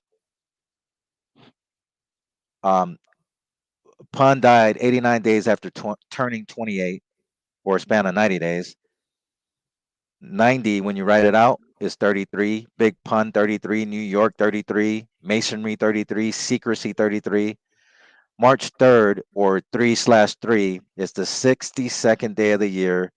White Plains equals 62. White Plains is where he was, where he died. Where he died, yeah, 62. Mason equals 62. Torah 62. Sacrifice 62. Sacrifice, yeah, got to add that. There are 89 chapters in the New Testament. Religion equals 89. King James equals 89. King Von's birthday is 8/9/1994, and he died 89 days after his 26th birthday in 2020. And King James equals 89, and his old death was synced with LeBron in Los Angeles, California is another 89. Yeah, the King Von thing was blatant. Yeah, that's how we could predict it, months in advance. On 9/8/1989, Rapper Keith Cowboy overdosed on cocaine. Smaller rapper, right? But notice the date, 9/8/89. Sure. On 8/9/1990, rapper named Brandon Mitchell was shot and killed. G Slim, these are smaller rappers. G Slim equals 89. A rapper from New Orleans shot and killed on 10/13/96, which is exactly 1 month after Tupac died. Now, Big Pun had the right numerology for a New York rapper. 11/10/1971 equals 111. New York equals 111. New York is the 11th state. 89 is the 11th Fibonacci number. Big Pun's first album, Capital Punishment, equals 201, which is the big number, right? 201. And this is considered a hip hop classic. The album was Grammy nominated. He blew up fast and was a lyrical giant.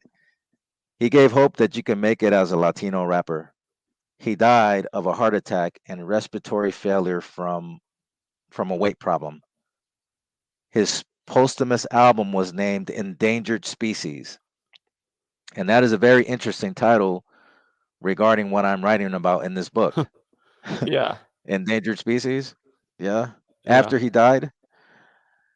Notice And nobody that questioned it when he died because he was obese, but Fat Joe lives on. right. And that's what exactly. That's what I was just about to say.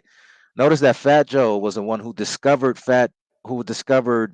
Pun, and he was signed to his label, Terror Squad Entertainment. Fat Joe has gone on to have an illustrious career.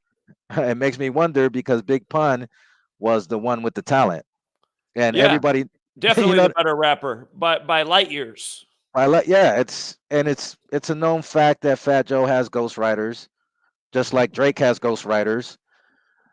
So yeah, so this is what I'm saying. Like out of the group, Terror Squad, somebody always has to go.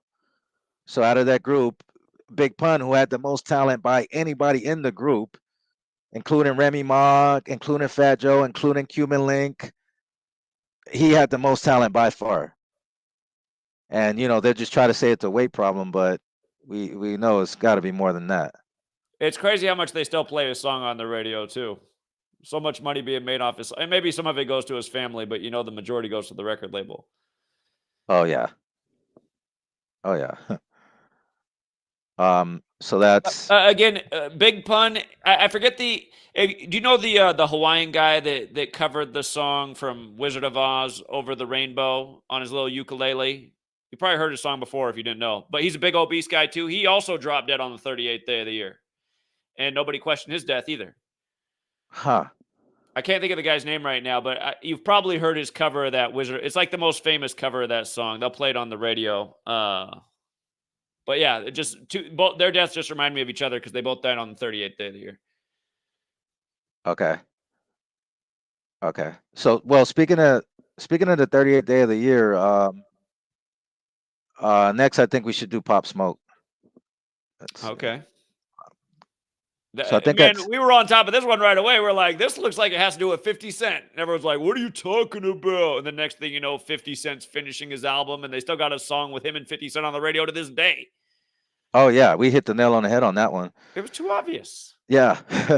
So right here is, I think this is because I said just how I'm going back, just going looking for my Pop Smoke post, and I just remember how Jadakiss had to push back his Ignatius album because of the Pop Smoke. I mean, the Jesuit fingerprint, and again, that was for his friend Ignatius, but you can just see all of this stuff is Jesuit ritual. Not to mention Jesuits, the plural equals 50, and this Pop Smoke death is from the 50th day of the year. Go ahead, Jonathan. So I think because I said Scott LaRock, Eazy-E, Tupac, Biggie, Big L, Pun, and now Pop Smoke. So Pop Smoke would be number 7. Okay, so Pop Smoke was a Brooklyn drill rapper. On 2/19/2020, he was shot and killed in LA in a robbery. When the ambulance came to pick up Pop Smoke, it had the number 41 on it. The paramedics also had the number 41 on their uniforms. Robbery equals 41. Gangster rap equals 41. Kobe Bryant 41. The LeVon James album by King Von came out a span of 41 days after Kobe's death.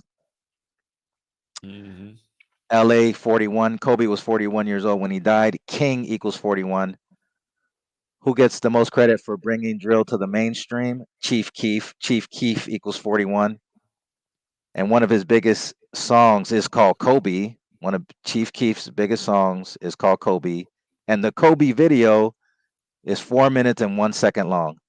By the way, just to rewind to this Pop Smoke thing, remember he had rented the house of John Mellencamp's daughter, who was 38 at the time. Oh yeah, yep. Yeah, I'm about to read that too. I got that in here. Yeah, what are the odds of that? Like that she's 38? And from the world of entertainment, there's that 41. The thing you're talking about with the number on the paramedics, it reminds me of how Nipsey Hussle had the 57 paramedics, and there was a whole bunch of 57s in his death. But yeah, go ahead. Right, that's interesting because Kendrick Lamar equals 57, right? And so does I'm just going off the top of my head. Doesn't Drake equals 57? Well, just let's hold on. Yeah, Or is it Aubrey Graham's 57? But yeah, you're right, because they acted like when Nipsey Hussle died that he was the second coming of Tupac, and I was like, I never even heard of this guy before. I don't know how they're doing this on the news comparing him to Tupac. This is crazy. Yeah, exactly. Because he see Nipsey got a lot of fame after he died. I knew who he was before he died, but that's when he really got a lot of fame. People, I'm telling you, a lot of people that I know never even heard of him. Like, but speaking of the 57, Kendrick and Nipsey have a song together. But okay, so at the time of his death, Pop Smoke had 41 YouTube videos. He died on a date with 41 numerology. Pop Smoke's real name is Bashar Jackson. Bashar Jackson equals 41. Just the word Bashar by itself is 41. He had a song in tribute to Christopher Walken titled Christopher Walking, and he died 41 days before Christopher Walken's birthday. Right. Keep in mind, Christopher Walken was Frank White, King of New York. Right. Pop called himself the King of New York.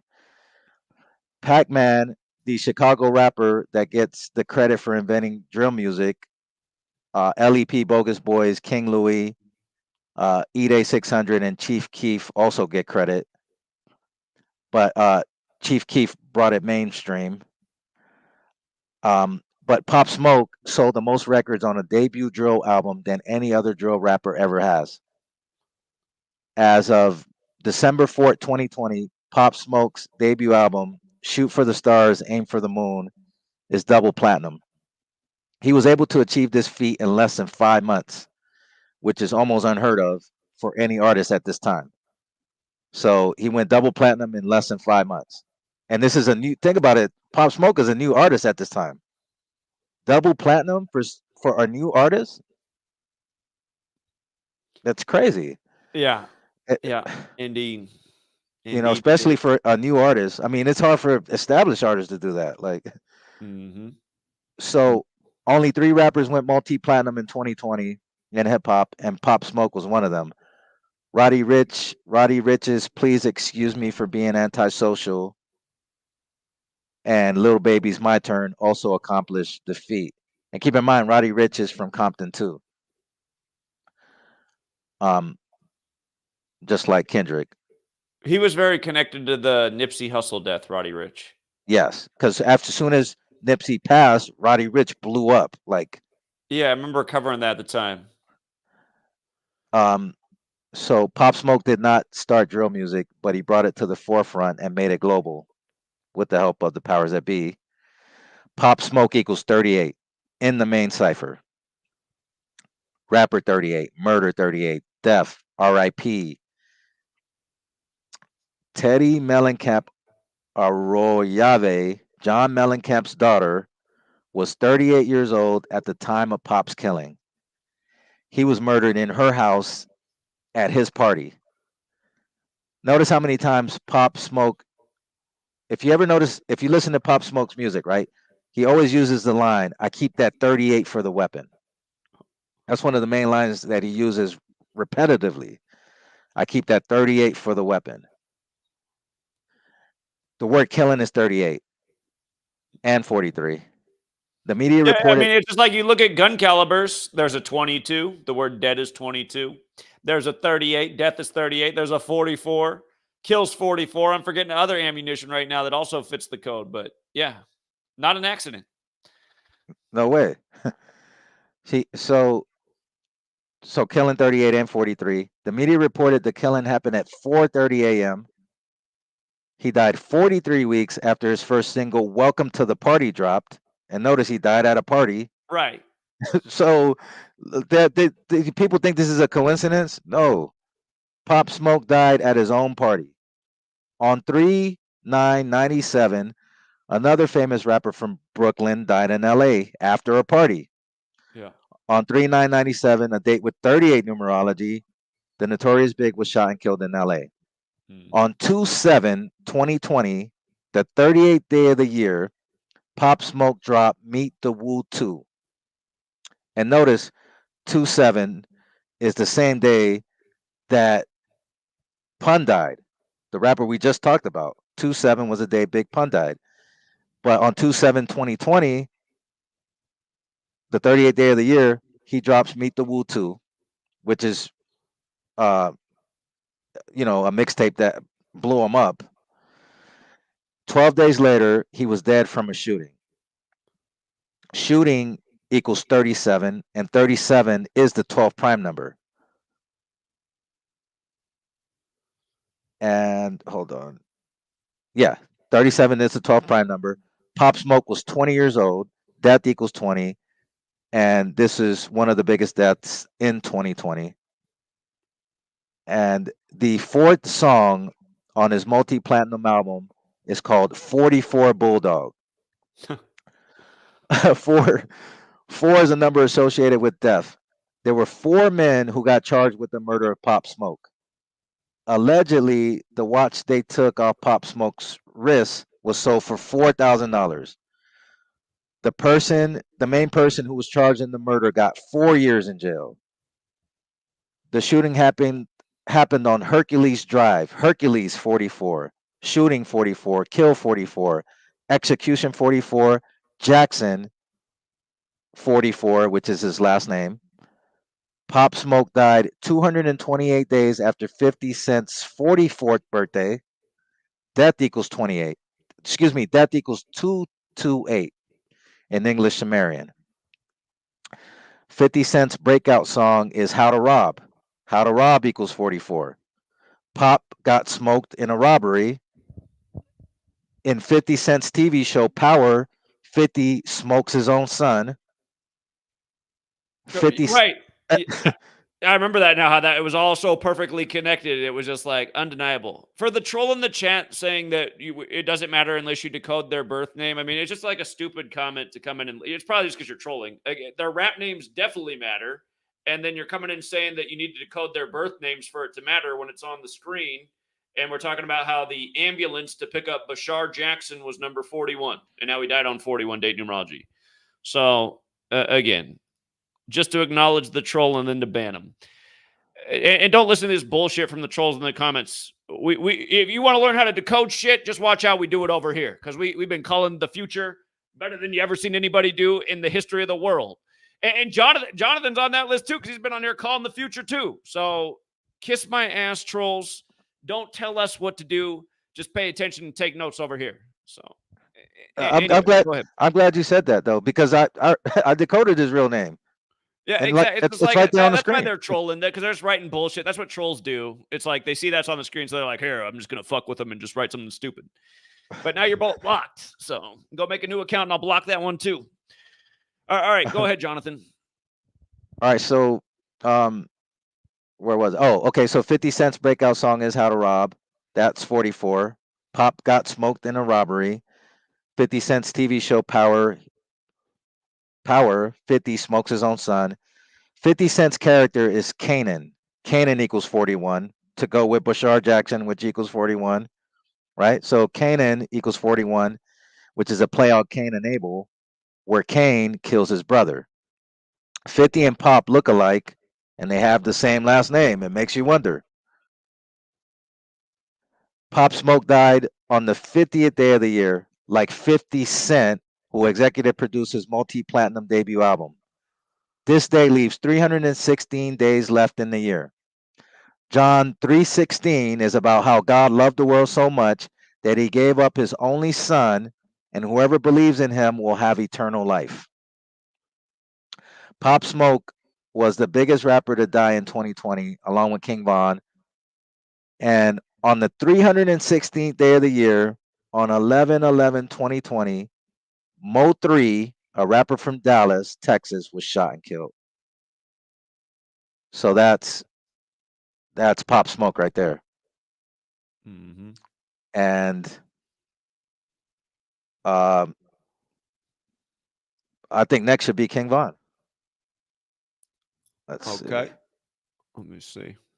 I just Where had is that up he a at? second ago.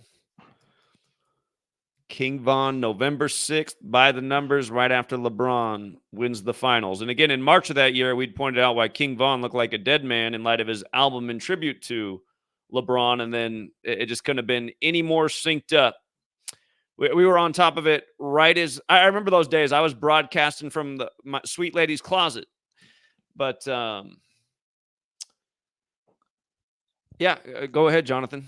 Well, I got to look for it somewhere else because there's so much to King Von that I had to give him his own. So just a simple one was he died on November 6th, the 311th day of the leap year, which is the 64th prime, and his birth name, Devon Bennett, is 64. And then he was looking like LeBron James on the cover of his album, LeVon James, wearing a 64 jersey. And we know 64 is a fateful number, and you said he claimed 64th Street in Chicago. And oh yeah, 64. Yeah. Here it is right here. Okay. King Von's album. Wait, hold on. Yeah, you just brought up 64, which is again, if you went back and watched Jonathan and I's video from March, which would still be on the internet if Google wasn't all about censorship, again, it was all about how it was going to be connected to LeBron. And he ends up dying on the day, leaving 55 days left in the year, 89 days after his own birthday, which is 8-9. And notice in Gematria, King James is 89 and 55. LeVon James has all this overlap with King James. And you can see that LeVon James equals 116, and he ends up dead on November 6th. Execution's also 116. And his death looked all kinds of suspect. It looked like a big Masonic ritual the way everyone was dressed on the camera. Oh yeah, we did I wish that video was still up. We did like a 4-hour live stream on that. Mm-hmm. Mm-hmm. So, he also died 55 days before LeBron's birthday for that extra King James. so his Davon. So first of all, he was signed to Lil Durk's record label, Only the Family and Empire Distribution, and there are lots of debts. I mean, a lot of debts around Lil Durk. And think about it. That's why Lil Durk is one of the top mainstream rappers. I mean, his own brother died not that long ago. He has a cousin that died. Uh, I think him and Lil Mister was cousins. He's shot and killed. Um, there's lots of death around Lil Durk. So, but King Von was signed to Only the Family and Empire Distribution.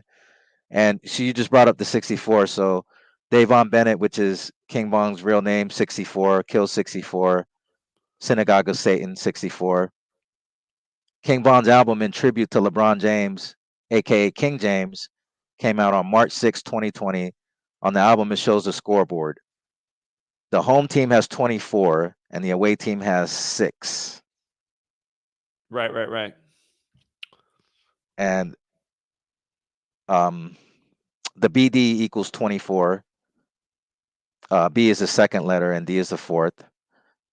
BD stands for Black Disciple, the gang that King Von was a member of. The gangster disciples represent the six, which pointed star. The gangs are enemies, thus the score on the clock, 24-6. So this album had a lot to do with 64. He's dead on November 6, 2020, which is the 311th day of the year.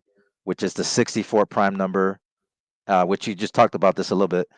His album cover shows 64 minutes on the clock. The LA Lakers jersey number that he's wearing is the number 64, which he's wearing. The original date for the start of the NBA Finals was supposed to be 6/4. The date was changed because of the coronavirus. That's right. That's right. I forgot about that part. Yep. Yeah. King Von claimed 64th Street. 64 is related to killing. It's also the reflection of what LeBron's record became. He became 4-6 in finals and sacrifices 46, and the most infamous psalm in the King James Bible, Psalm 46, because the 46th word from the front shake and the 46th word from the back is spear. And again, that's because a lot of people think Francis Bacon was Shakespeare. And it is funny how June 4th could have been written 4-6, and LeBron did become 4-6 in those finals that got moved. Yep. Yeah. The reflection, right? 46. Mm-hmm. In 2009, when King Von was 15 years old, him and his family moved from Kiloward to Parkway Gardens. Parkway Gardens equals 64. They call it O Block now. Joe Biden equals 64. Von was killed at the same time Biden was being selected president. Mm-hmm. Yeah. Uchina Aguina equals 64. He was Lil Durk's former manager that was shot and killed in 2015. Parkway Gardens, aka Wick City, aka O Block, is a low-income housing project where Michelle Obama once lived. Wick City is supposedly one of the most dangerous blocks in Chicago. Michelle was born in 64. It was nicknamed Wick City when more and more BDs moved into the area. They used the 3 eyes in Wick City because they put 3 eyes in Wick City to represent the BD tray. That's the BD symbol. Trays is 3 in Spanish. The BDs deal with the Roman numeral 3. The number 3 is special to the BDs. This is the reason some GDs say cracking trays as a sign of disrespect to the BDs. Michelle Obama was the first black lady. Was the first, first black lady in the White House, first lady, and the week Von got murdered was the same week we got the first black female vice president, Kamala Harris. Mm-hmm. Barack Hussein Obama equals 64. Civil rights 64. His name FBG equals 116 as well. It's 64 and 116. 116, just like just like this. Let me see. Yeah. Hold on. Let me take. Wait, I was looking at the notes. I want to see what you got up there. Oh, I just got 116. it. Okay. Okay. Yeah, that's interesting. Because African American also equals 116. You might recall Mookie Betts went to the Dodgers on 4-2 in the Jackie ritual before they won the 116th World Series. Yeah, that was an obvious one too. Mm-hmm. So civil rights equals 64. FBG Duck was shot and killed on Obama's birthday at 4:40 in the afternoon. Kill 44. Obama was the 44th president. Obama was selected 44 years after the Civil Rights Act. Mm-hmm. And so this person's comment right here, this is something I've suspected for a long time, because if you employ somebody, you can buy life insurance on them. If you employ somebody, you can legally buy life insurance on them. And that's what I've been saying. If these people are really dying, and I suppose even if you fake your death, you're still going to get a life insurance payment, the way it's all set up. But yeah, I mean, you can make money. And first of all, you're the record company, and you can sell even more records now that they're dead. You're like, I don't think they're going to record another good one anyway. I'll get more if I just kill them right now. And then you also collect on the life insurance policy. I mean, there's all kinds of reasons that this could be going on, and surely it is going on. So. Yeah, definitely. I mean, you got to think about it. It's just money is what rules this world, and a dead rapper is pretty much worth more. Rappers, it seems like rappers are worth more dead than alive. I mean, well, the recent trend is like you never even heard of these guys, and then they're dead, and then they got radio songs. Oh yeah. Oh I'm yeah. trying to remember the I couldn't believe this one rapper's name the other year, but like his brother died and then he was all over the radio and his name was like, God, what was it? Um, I forget, but I I know was I just know like who you're blown away talking by his about. name. I'm waiting for the new hit rapper on the radio to be called Lil Bitch. I'm just waiting for that one to come out next. I wouldn't be surprised. No, Um, I forget who it was. Man, they've had so many jokes. When that Nipsey Hussle died, they said shitty cuz killed him, but then his real name was Eric Holder, like Obama's attorney general, and it was all yeah, synced up with Eric Holder. It's like, what? I mean, God, right, right. What are the odds of that? What are the odds of yeah, that? It's like that's what I'm saying. Like with Catchy the Great, like okay, you get hit by one car. First of all, what are you doing at 5 in the morning on a highway, standing in the highway somewhere, right? But you get but just the odds that you get hit by a 28-year-old driver, and then he hits him so hard that he flips to the other side, and then the next driver that hits him happens to be 28 years old too. Like, come on, like, but I mean, exactly. but they're giving it to you in your face, like right here, like on the FBG Duck, who him and King Von were supposedly enemies. He raps on the song, I'm from 63rd. You a sacrifice, talking about King Von. This is a diss song towards King Von. He sent you to get bodied. Basically, he, which is Lil Durk, just signed you over to the Illuminati. Hmm. So Von is a sacrifice for Durk's wealth and music. I Hmm. mean, it's it's pretty obvious because like Dirk is his career is like it's basically through the roof. Like he's one of the biggest rappers out there.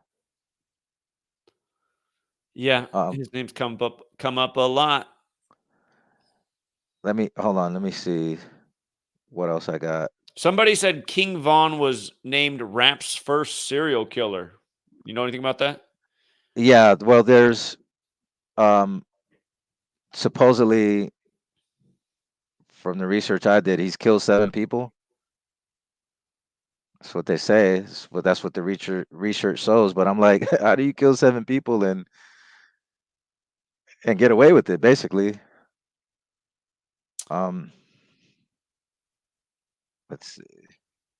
I want And to all that see. stuff sadly is used for marketing too. It's like Yeah, yeah. And who knows if like how we supposed? I don't believe anything the media says, so I just don't buy anything. Like so we so here's another part. We've been documenting the death of multiple rappers dying every single month since Juice World overdose on December 8th, 2019. Um, yeah, that's another one. And ironic, and his is one of the best examples of like foreshadowing what was going to come. The Juice World predicted his death. definitely, yeah, yeah, with that tweet. Um, so so Juice World has a song called "Armed and Dangerous." Um, Chinks Drugs, who was also murdered by the numbers, inconceivably has a song called "Armed and Dangerous," and one of Pop Smoke's biggest song is called "Armed and Dangerous." And King Von has a song called "Armed and Dangerous." But These are by the way, Jonathan, as you brought up Chinks Drugs, shout out to the Truth Seeker in the community. I know they reached out to me recently, and if they try to get in contact with me and I missed it, somebody said that Chinks Drugs' mother might want to talk to us. really. Yeah, so I got to put that out there. If she would like to come on and talk to us, I think that would be great. Oh, I got a lot on Chinks Drugs. I have a lot of questions that I would like to ask because I got a lot on Chinks Drugs. I mean, so Chinks Drugs was affiliated with French Montana. So he gets wiped out, and now French Montana is having this incredible career, right? Um, He's another rapper that I really don't like. I'm just like, this guy, I mean, there's way more talented people than this guy. yeah, yeah. Um, let's see. Okay. I'm trying to get to. Oh, here's the 38 part. Okay. King Von equals 38. Rapper, Chirac, murder, killing, R.I.P. Grandson. Grandson was King Von's nickname. Grandson equals 38. Death 38. Election 38. I remember Von died on 11/6, and that was the same. That was the same week that Biden was elected. So election equals 38. Kabbalah equals 38, and Pop Smoke equals 38. NBA YoungBoy calls himself the 38 baby because he was raised on 38th Street. On, let's see, I'm just trying to get to the main points. Oh, okay, here's a good one, right? From the day of his first album releasing, King Von, which is called Grandson, until the day he died was 59 weeks. 59 is a number stamped on black people. So think about it. His career lasted 59 weeks. And at the time that he died, Obama was, back in 2020, Obama was 59 years old. And that was right before Biden won, right? The 59th election. Yep. Yeah. And so And remember, Biden said, if you ain't black, or wait, what did he say? If you don't vote for me, you ain't black. You ain't for black. The 59th election. Right. Yeah. Or whatever. So Vaughn, he releases a single, right, called Grandson for President. And keep in mind, he's dead during election week. Grandson for President equals 110. The word president equals 110. Wick City equals 110. Prophecy 110. Prophetic equals 110. And LeVon James came out 1 month and 10 days after Kobe Bryant perished. 1 month and 10 days, like 110. And he was murdered during the week the president in the United States was being selected. Sacrifice 46. Joe Biden is number 46, right?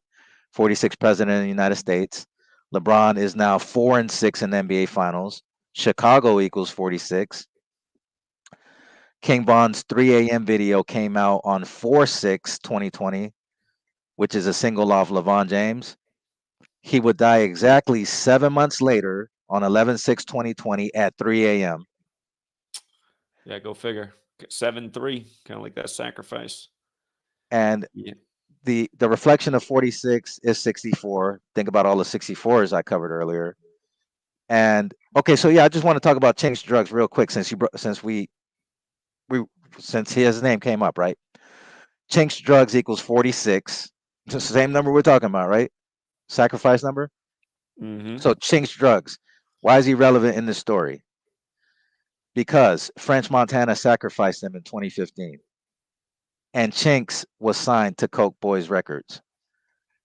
Ironically, Lil Durk had a deal with Coke Boy Records at the same time Chinks was killed. So at this time, Lil Durk was also signed to French Montana. So French Montana, Coke Boys is his label. And so Davon, which is King Von's name, equals 81, 27, 81, and 27.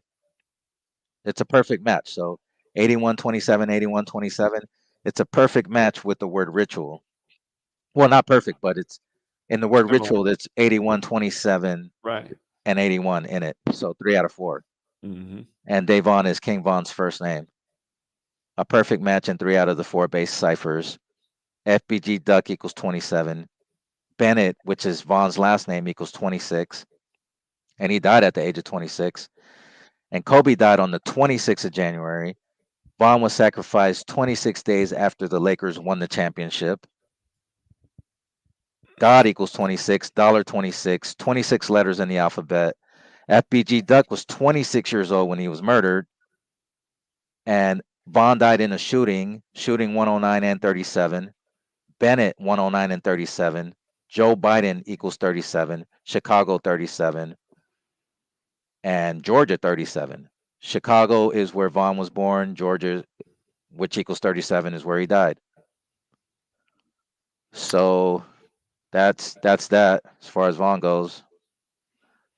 and I think that was number 8. And let me see, who should we do next? Let's see. Just like even rappers that really fit in with the 38 combination. Who's the guy who? What's the Boston rapper? Mass Appeal. Who's that? Oh, Guru. Yeah, Guru. Like his death was synced with the Celtics winning the finals, and finals has that 38 connection. So Yeah, I remember we did that one. we did We it in did real that. time. We did it in real time. Yep. Yep. Mm-hmm. Okay, so I say we just go to Soldier Slim. Let's see. So this would be number 9, I think. Let's see.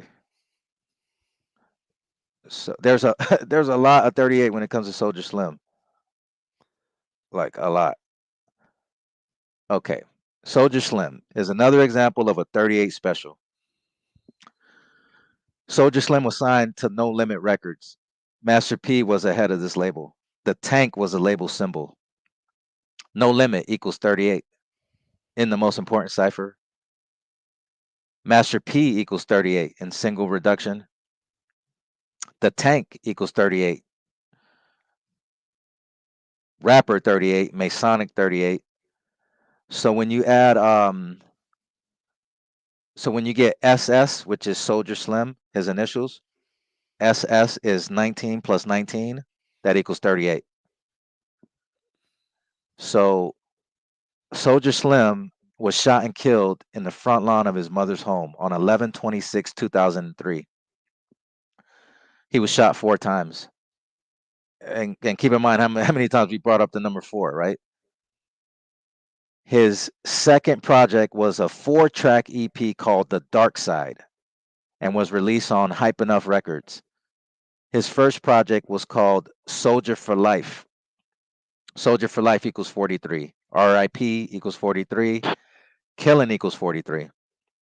This album was released on Parkway Pumpin' and Hype Enough Records. So Soldier Slim's real name is James Adaro Tapp Jr. That equals 73 in full reduction. Hype Enough Records equals 73. Magnolia Slim equals 73. Magnolia Slim was his first rap name. So then eventually he changed it to Soldier Slim. Sacrifice. His debut album came out on the 139th day of the year. Oh wow, for another 139. Yeah. I remember when this album came out because people were starting to listen to No Limit records in my neck of the woods. They had like a new color. I mean, their album stood out at the record store because it was back in the day when people still Yeah. bought albums that they were like big, colorful, and plastic. Yeah. That was big time on the promotion, like, because I mean, like, that was like a really good marketing scheme that he had going, because it was just so much brighter than any other It stood out. rest Yeah, albums. you're like, oh, there's a No Limit record. There's a No Limit record. Yeah, exactly. And then he had all the features on it. Every No Limit album had like 20 different features, and you're like, well, Right, the whole right. No Limit was like the first label to do like 15-minute rap songs with the whole label on one track. yeah, yeah. And it'd be another way for you to want to buy it too, because you'd be like, if you never heard of Soldier Slim, but you buy it because Master P's on it. You buy it because you want to hear Silk I the don't know if I Shocker. buy any records because Master But P was yeah. on it. No, I'm just saying, what was it thinking though? You know, like. But and then he gave you good deals too, because I remember so he had this group called True, which it was C Murder, Yeah. Silk the Shocker, and Master P, right? And so this was back in, what year was this? This was 99, right? So I go It into was the probably earlier than that, wasn't it? Was it 99? Maybe it was no 99. this Okay. It was somewhere wait around there. wait hold on. Yeah, Well, this this is when I bought my first No Limit. They were out before then, but this is when they started really like to blow up. This was probably like, no, I'm sorry, it was 97. It was after the Make 'Em Say It, music video, man. It just it everybody started listening to No Limit after that. yeah, it was 90. Yeah, it was 97. It was 97. Okay. So I go into this is when we had record labels. I mean record stores. So I walk into the record store. I'm in Euless, Texas. It's a small little town right outside of Dallas. So I walk into, I think it was a Specs. Remember Specs? Uh, I don't know if we had Specs Spec, out here in the Spec. Northwest. I don't think we had that. So it was just like another record label, like Sam Goody's. We had that. Remember Sam Goody's, right? Yeah. Yeah, we had Sam Goody. So I walk into the store. This was 1997, and the album's out, and it's a double album, and there's like 40 songs on the album, and so like, at the time you thinking you're getting a good deal because this is you're getting 40 songs for like, I don't know, $15 or whatever it was. Sure. So the way that they promoted No Limit back then was it was good marketing, because like you said, the artwork, you're getting 40 songs, and back then most albums had maybe 10 to 12, but you're getting 40 songs, you're getting a double disc for the price of that you would normally pay for 10 or 12 songs. So the way they did it was he was a promoter. He was a good promoter. The music wasn't like all that, but the way he would promote it was, he did a good job with that. Sure. So okay, so anyway, so Soldier Slim's name, his real name equals 73, Hype Enough Records 73, Magnolia Slim 73, Sacrifice 73, Ritual Sacrifice 73, which obviously he was a ritual sacrifice. So Slim died at the age of 26, and same same age King Von died at. And Slim also died on the 26th of November. So Soldier Slim dead at the age of 26 on the 26th of November. God equals 26. Cold case equals 26. Slim's murder case became a cold case. He died on his 79th day of being 26. Murder equals 79. Soldier Slim 67. Parkway Pumpin' 67, which is the name of one of his early record labels. Blood Sacrifice 67. So Slim was born on a date with 42 numerology, just like Kendrick Lamar was born on a date with 42 numerology. But Slim was born on a date with 42 numerology, and he died on a date with 42 numerology. You read about the number 42 with Seagram. So I talk about 42 a lot with Seagram, which is a rapper from Oakland. And Magnolia Slim equals 199. 199 is the 46 prime number. He was killed on the 4600 block. Sacrifice 46, Juvenile 46, Cold Case 46, Rap. The word rap equals 46. The date So he Slim. went from No Limit to Cash Money, Soldier Slim. Wait a minute. Cause I know he started on No Limit. They're both New Orleans labels. Yeah, I think he started with. Hold on. He definitely started with No Limit Records, Soldier Slim. Yeah, Is he on that Slow Motion song? Yeah. So yeah, okay. So he ends up doing the big famous song with Juvenile on Cash Money. It's a New Orleans thing. It's not a big deal, but yeah. So he's exactly. That's what happened. Yeah, his very first album was his very first album release, which is called. It was just a 4-track EP called The Dark Side. Was released on Parkway Pumpin' and Hype Enough Records, and then he went to No Limit, and then pretty much the biggest song of his career comes out on Cash Money with Juvenile.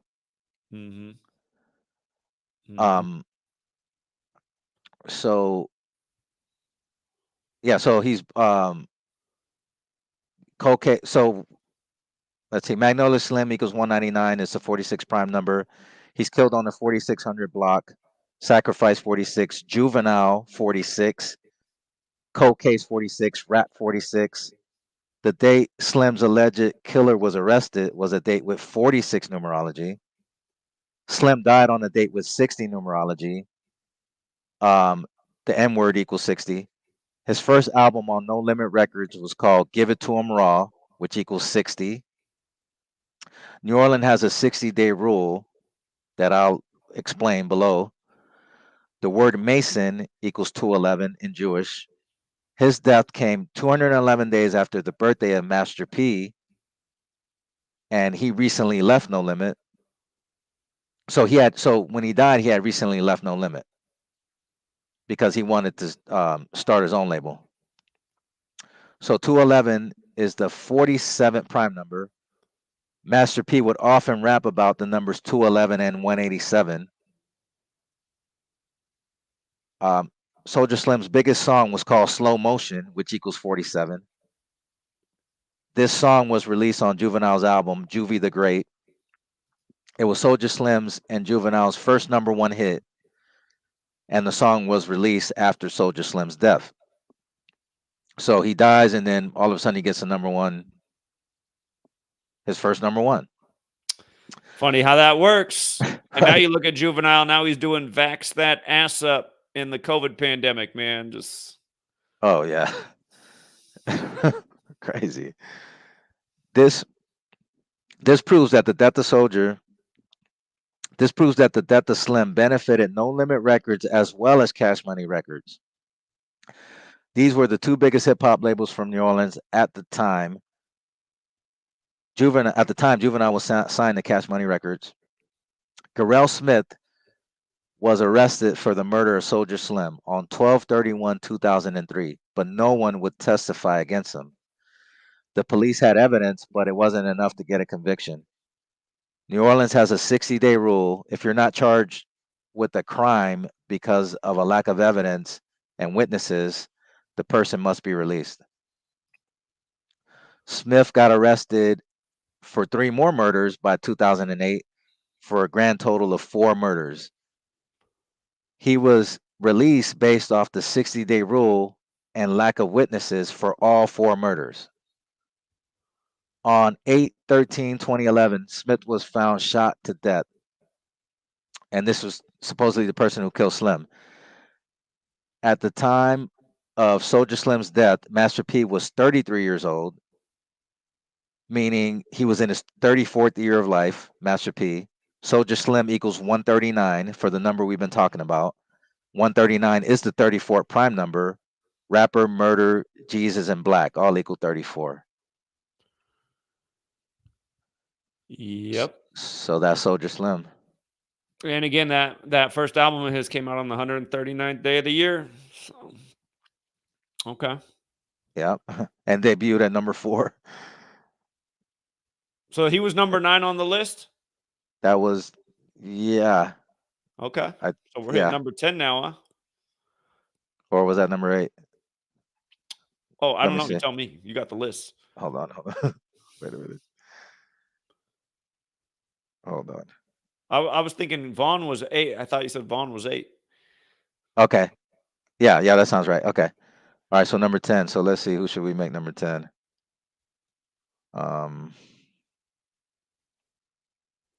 Let's see.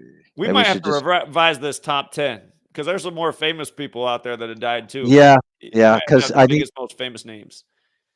Because maybe Mac Miller should be in it too, huh?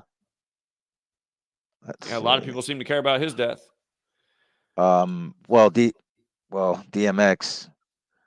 Someone just asked about Bushwick Bill. We've covered Bushwick Bill in the past, haven't we? Yeah, we have. Yeah, we even did one of his top 500 songs. Yep, which is the very first song. Yep. All right, so I guess for now we could just do Dolph. But we could definitely here before we do Dolph, just for the request in the request in the community. Once Jonathan finishes the top 10, we'll take some requests because we probably have posts on every single rapper death that ever happened. There's only a few that might have fallen between the cracks. Bushwick Bill died 2019, dead at 52, dead on 54 date numerology. Those damn Jesuits in 54. Ghetto Boys fits in. Scarface, the most famous member of the Ghetto Boys, 52, matching his age of death. He's never seen a man cry. Deeply Rooted was Scarface's most recent album. 54, like Jesuit Order. And remember, Scarface even has the music video with Tupac on the cross. Did they put out Smile before or after Tupac died? After. After. Okay. Yeah. But yeah, Bushwick Bill. I got it. Sometimes it blows me away when I look these up and I'm like, man, that was already almost 5 years ago. God, no wonder I look so old. Yeah, Don't even Bushwick seem Bill. that. Don't even seem like it was that long ago It doesn't. It doesn't. Sometimes I'm surprised when I look back at posts and I'm like, whoa, it was that long ago already. So.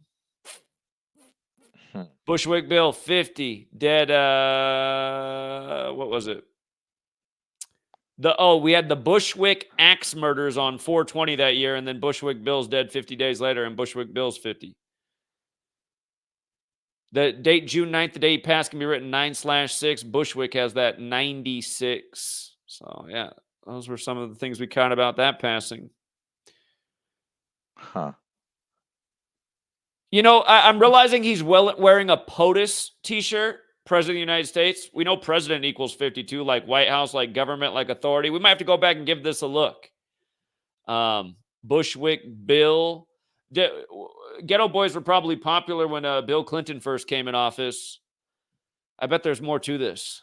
Oh yeah. Oh yeah. Because they first came out in the late 80s. Mm-hmm. Late 80s, early 90s. Mm-hmm. Mm-hmm. Okay. Yeah, go ahead. So, all right, number 10. Yeah, but just to that this just further proves my point about rap groups. There's always a member that gets sacrificed. Here's another example: Bushwick. Bushwick sacrifice, Scarface and Willie D. They get to have these big careers. Well, I don't think Willie D's very happy with life. I think he's like, why can't I get a record deal? I don't want to do YouTube videos. Right. Yeah, Willie D's a total sellout to humanity too. He's just Oh like yeah. he's just like going along with mainstream narratives. Oh yeah. Anyway. And he wasn't. I mean, he was the weak link in the group anyway. Yeah. You know, because at least because even if Scarface wrote a lot of Bushwick Bill's raps, at least Bushwick had a unique voice. You know, so anyway, so this is number 10 for now. So Young Dolph, he was one of the biggest rappers to ever come out of Memphis, Tennessee. The rapper, there was a rapper that died right before Dolph, a local rapper, a smaller rapper. He was from Memphis too. So a local rapper died right before Dolph, and on 11/17/2021, Dolph was shot and killed in his hometown. This day leaves 44 days left in the year. 3-6 Mafia, an infamous hip hop group from Memphis, have a song called 44 Killers. Mm-hmm. Kill, shooting, execution, gunfire, earthquake, all equal 44. On this very same day, there was an earthquake in Memphis. Check out how this Memphis group is called 3-6, and Dolph is dead at 36 years old. By the way, Kendrick is 36 years old right now. Dolph died exactly 36 weeks before his upcoming birthday. 3-6 Mafia, aka 666 Mafia. 666 is the 36 triangular number. Lord Infamous, a founding member of 3-6, died of a heart attack. Heart attack equals 36. In full reduction. Snooty Wild, another Memphis, was shot and killed when he was 36 years old. And Snooty Wild was signed to Yo Gotti, and Dolph and Yo Gotti have some long-standing beef. Oh, and by the way, Yo Gotti's brother just died not too long ago. Mm-hmm. So somebody Dolph's in the chat a bit ago said, "Talk about Black youngster." Yeah, like all of his brothers have died. And what's sad is years ago when he did that 223 record deal in that video, I said he's going to have some family members that are going to be gone here real quick. And sadly, that's exactly how it was. So. But I mean, okay, I mean, as far as that goes, I mean, what are the odds that because at the time when we talked about it, it was only 2 of his brothers were dead. Mm-hmm. Now 3 brothers, 3 Mm-hmm. And the brothers. third died while he was 33, right? He was 33. Yep, yep. I mean, come on, like that's pretty blatant right there. Like, and for somebody who doesn't really have like, it's not like he's got all this success. I mean, that goes to show you, it's like like black people got to scrape from the bottom of the barrel. Like 3 of his brothers are gone, and he's not even like a big rapper. Like, Right. like that's crazy. I mean, but there's a lot to Black Youngster, and one day we're gonna be reading about him too. So Yeah, I for was people who trying. forgot about Young Dolph, again, MLK, his death was synced with MLK. Of course, they're both killed in Memphis. Young Dolph had that King of Memphis album, and from the release of that, which came out on that 219 date, you'll start to notice a lot of dates repeat. 219's big with the Catholic Church. It's Roman Catholic. They're running the show. And again, MLK was killed in a huge Catholic Jesuit ritual in tribute to Martin Luther, the original one who penned the 95 Theses. That's why MLK got smoked on the 95th day of the year. But from the King of Memphis album released to Dolph's death was 68 months later, and of course MLK killed in 68. There was a lot to the young Dolph death, and then the stuff There that is, happened after it. there is. I mean, from Dolph's debut album is called King of Memphis, and Dr. Martin Luther King died in Memphis. Dr. Martin Luther King Jr.'s last motel room was number 306 at the Lorraine Motel. He was shot and killed in front of this room. In numerology, the 0 does not count, so when you drop the 0 in the middle, it's another 36. Young Dolph has a documentary on YouTube called You meant to say King. MLK. You meant to say MLK equals 36, right? Yeah, Yeah. yeah. Um, Dolph has a documentary on YouTube called King. There's a part in the documentary where Dolph walks by room 306 at the Lorraine Motel. This documentary was released on YouTube on May 19th, 2017, Malcolm X's 92nd birthday, which was the 139th day of the year that this documentary was released. 139th is the 34th prime number. Young Dolph equals 34, rapper 34, murder 34, Memphis 34. And 5/19/2017, the day this documentary called King came out, was a date with 34 numerology as well.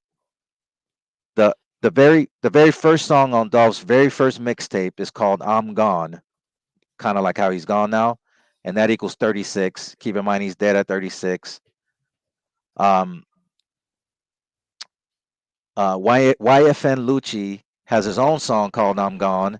This song features Young Dolph, and keep in mind YFN Lucci is gone. He's in prison. At the time of this writing, YFN Lucci has been gone to prison for years now, and now Dolph is gone. YFN Lucci is a rapper from Atlanta, just like MLK was from Atlanta.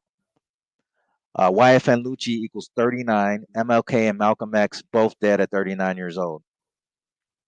There were over Yeah. And just again, since you brought up his Dolph's parallel to Malcolm X and MLK, again, MLK shot on 4/4, Malcolm X killed on the 44 date numerology, and then Young Dolph killed on the day leaving 44 days left in the year. And it's a date connected to 3-6 Mafia, who, like you said, they have the song 44 Killers. right, and to add to that, 44. There were over 200 rappers that died in 2020. That's one dead rapper every 44 hours. On 4/4/1968, Martin Luther King Jr. was killed on 4/4. The NCAA College Basketball Men's Championship was on 4/4/2022. Dolph, at the time of his death, had 4.4 million followers on Instagram. Dolph died on a Wednesday. Wednesday's 44. Officer 44. The story comes from the police, like it usually does. Malcolm X dead on a date with 44 numerology. Thomas Hagen, his assassin, equals 44, and he received a 44-year prison sentence. Thomas Hagen also has 4 children. Dolph's um, 7th album, which is called Rich Slave, peaked at number 4 on the Billboard 200. 4 is the number associated with death. Dolph has 2 sisters and 2 brothers for another 4. Pamela Hill equals 44, and she owns Makita's homemade butter cookies, where the shooting occurred. The number 44 is even encoded into Dolph's longtime girlfriend. Mia J equals 44. Mia J has some deadly numbers encoded in her name. Mia J 64, 28, 44. Just like Kill.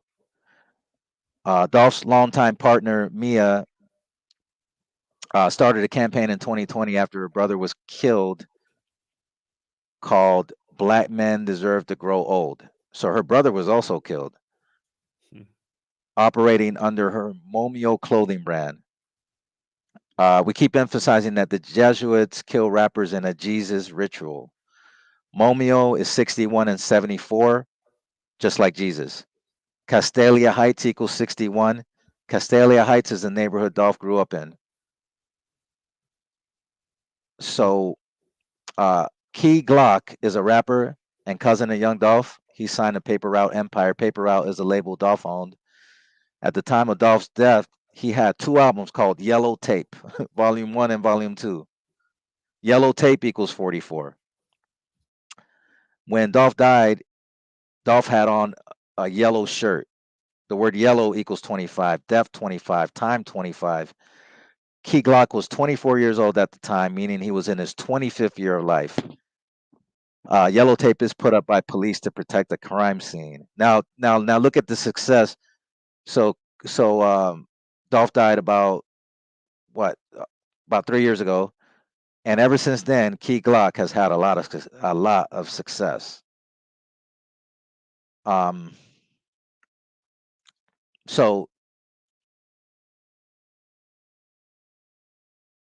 So the Memphis Tigers back then, they were one of the top college basketball teams in the nation back in 21-22. And what I wrote here is that the sports leagues are controlled by the same network and tie everything in together. Could Dolph have been a sacrifice for the Memphis Tigers having an exceptional season? Or did Dolph fake his death? These are the questions people need to ponder. The King of Memphis album came out on 2/19/2016. This was his first official album, adding to the ritual, which you talked about. He's dead 68 months after the album came out, and MLK was killed in 68. And at the time, the Memphis Tigers were in their 68th season. The word basketball equals 68. And here's the 56 part. Young Dolph equals 56. Adolf equals 56. Society of Jesus. Rich Slave, all 56. Bulletproof equals 56. When Dolph was murdered in Memphis, the alleged killers were driving a Mercedes Benz. Mercedes Benz equals 56. Yep. And again, I put this up here, just the Young Dolph thing. He tweeted, "Family money sacrifices. You can't provide for your family without money, and you can't make money without making sacrifices." And then he put that up on the 201st day of the year. I mean, come on. Right. 201. 201. Yeah, again. Mm-hmm. And so that's pretty much it for now. There's a lot more to it, but I'm gonna cut it off right there. But that's just a list that I came up with. But I think that, yeah, I am gonna revise it a little bit just to put rappers that are a little bit more famous, even though those rappers are really famous. Sure. There's some more famous ones though that arguably would be Like more of a, because we want to get like people like famous, and exactly. we want people to see this work and understand it. Just to remind people, Dolph's label, Paper Route Empire, was another big fan. 201. Somebody in the chat said, "Do you know what happened to?" I just put it up here. Where'd he go? Big Scar, another Memphis rapper who died recently. in a mega ritual. And you know what's wild? I just went back and pulled that up, and I noticed that from when he had his big hit song to when he died was 616 days later. There's that number 616. Huh. And the Daily Mail, when they posted about his death, they had to publish their article 38 minutes after the hour at 2200 hours when he's dead at age 22, if I'm not mistaken. Yeah, he was 22 years old, dead on the 22nd day of December in 2022. And then the media's got to publish at 22:38 about the death of this young Memphis rapper. And, you know, I'd never heard of this guy before, but right before he died, they were playing his song with one of the members of Migos on the radio a lot. And then next thing you know, he's dead in the headlines. I was like, huh, funny how that works. So. And he was born on 4/7. Huh. Do you want to cover the Takeoff death? Somebody asked about Migos in the chat earlier with the, I'm sure they're talking about the Takeoff death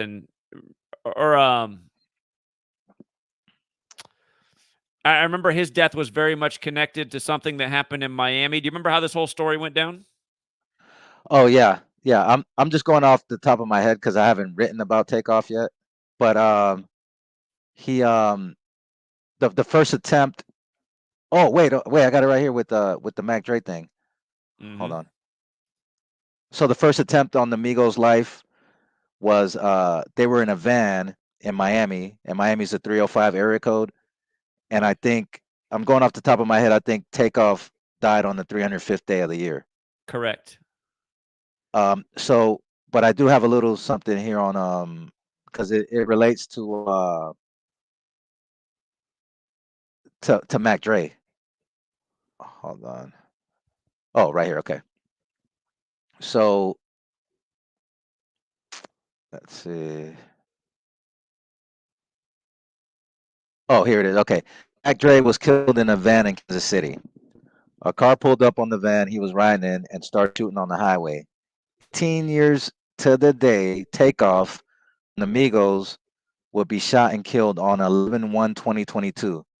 The first attempt on the Migos' life was in a van in Miami in 2014. There were no casualties.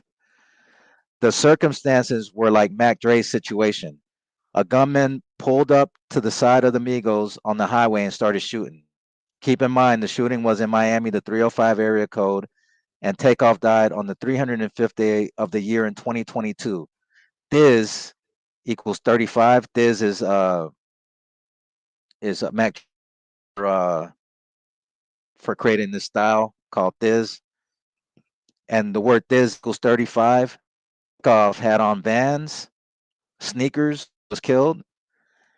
And in 2006, the Pack, a group from the Bay Area, released one of the biggest songs of the year, and it was called Vans. And Vans equals man, 50. The nonstop jokes, man. Just yeah, Vans equals 56, and it was about the shoe. This was one of the biggest songs for the hyphy movement in 2006, and Mac Dre was killed in a shooting inside of a van. So there's a lot, but that's like that's like one of the first things I noticed. Yeah. He had on Vans shoes. It's amazing how many layers there are to these rituals, and I wonder if there's any ritual we've ever decoded where we figured out every last thing about it, or if there was still some stones left to be overturned that we missed. But that's why I always say there's always more. You look more into this stuff, there's just always more. Yep, and he's dead at 28. The word man equals 28, and he was the man in the group. Like Takeoff had the most talent out of anybody in the Migos, and you can see that now because now that he's gone. When Quavo and Offset try to come out with solo albums, they're flopping. Nobody's into it. So, but this is another example of a member of a group dying. But I mean, but he was like the glue to the whole thing. Like once he died, they basically broke up. So now Quavo and Takeoff, they come out with solo albums, but nobody's into it because Takeoff was the one with the talent.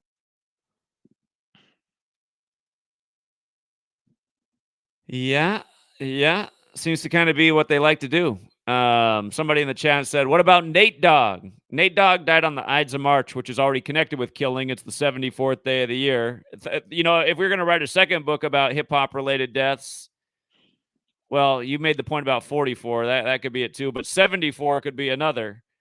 And again, Oh the Ides yeah. of March is the 74th day of the year. Rapper and killing 74. That day is to remember the killing of Caesar back in 44 BC. And I should probably do a revisit to this one. Nate Dogg was 41. Big LA Wow. number. R.I.P. The number Kobe. number we were just Long talking about, Beach. 41. Yeah, Long Beach 41. Um, this is sad how we're talking But about the 41-13, and then you just watch the same thing happen to Kobe and his daughter. yeah, Later in yeah. history, But that similar pattern. another example of a member of a group because remember Nate Dogg, Warren G, and Snoop was in a group called 213.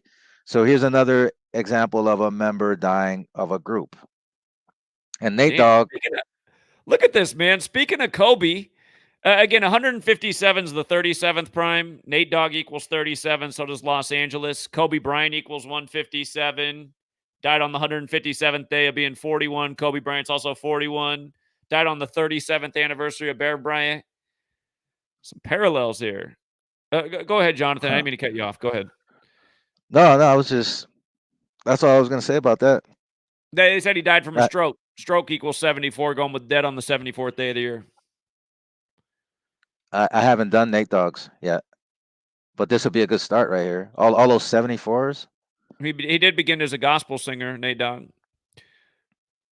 His full and his full name had that old 83 in it.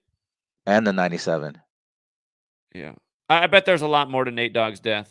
I mean, there was a lot on the surface, but I didn't really try to connect it to anybody or look into who are you gonna connect Nate Dogg to? Snoop Dogg, Snoop, Warren G. Warren G, yeah, Warren G Death for sure, Row, because regulators. Death Row Records. But I mean, 41, that's a young age to die. We need Exhibit. Where's Exhibit at? There's a reason that he just ran away from everything real fast. They must have come to Exhibit and been like, all right, you're going to give up your mother this time. He's like, fuck you, I'm out of here. I don't need to do Right, any more MTV shows, any more records. I said it all on Bitch Please. right. It's like he came and went, right? Yeah, I got to admit, though, I liked Exhibit. So they ran away a good one. But yeah, yeah. Have you ever seen that video Exhibit where he's walking and then all this crazy shit is going on all around him? It was one of my favorite videos. He's just walking and then there's explosions behind them and there's car crashing and there's people arguing and I forgot the this is the Exhibit music video? Exhibit? yeah, Maybe yeah. it's when he put out that album X. I never checked that out. That was like when I was in college, but maybe that's where it's at. I gotta look that one up. Oh, Nate Dogg did die. Or hold on. What did I write?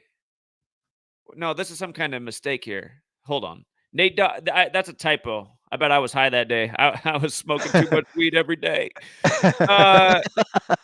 Nate Dogg was born 187 days after 213. oh wow. Oh Yeah. wow, that's So I want to look up that Exhibit video now.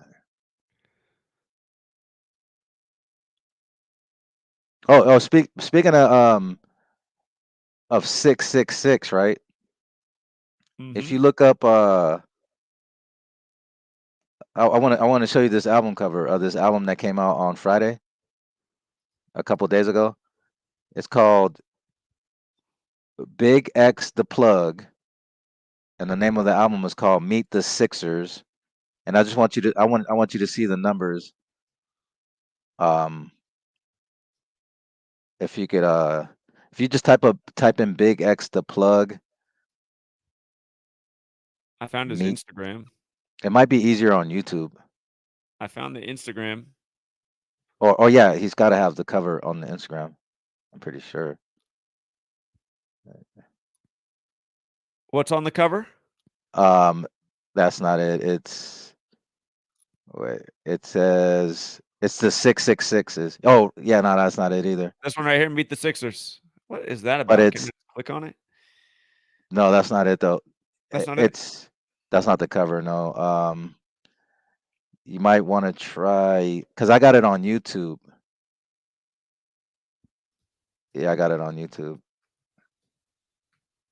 Since we were talking about 666, this album just came out on Friday. Oh yeah. Here's the wait, or I guess you could go images. Oh, right there, right there. Go up a little bit. Hold on, let's go to images. No, go This down. is it? No, it's not. Wait. Oh, there it is. Okay, right there. See, now look at right there, the third one to the right, right there in the middle, where it says Big X, The Plug, Rosama, and Young Hood. They all got the jerseys? Yeah, now look at the numbers. Yeah. The only numbers that you can see, right? Without 600. 666. Yeah, You right. don't count the zeros. Yeah, of course. That Yeah. album just came out on Friday. What was that? Was that May 10th? Yeah. The thing about May 10th and 666, the word Bible equals 105. You can write that date 10-5. 666, biblical. Is It he goes from to Philadelphia or something? Where's he from? No, he's from Dallas. Dallas, huh? Huh. Yeah, the same place where Mo3 died. Man, that And one guy has a 107 on his jersey. He obviously doesn't know gematria. Good God. yeah. Yeah, ritual sacrifice. Right. Yeah, he's from Dallas, the same place where Boosie was shot when he was 38. Benny the Butcher was shot in Houston when he was 38. Mo3 was killed in Dallas. Yeah, Boosie was shot when he was 38 years old in Dallas. But it goes to show you how satanic that is. It's like it's an album called Meet the Sixers, and all you see is this 3 6s. Yeah. Yeah. Yeah. Sadly, I mean, we'll probably be doing a follow-up in the not too distant future. So Yeah.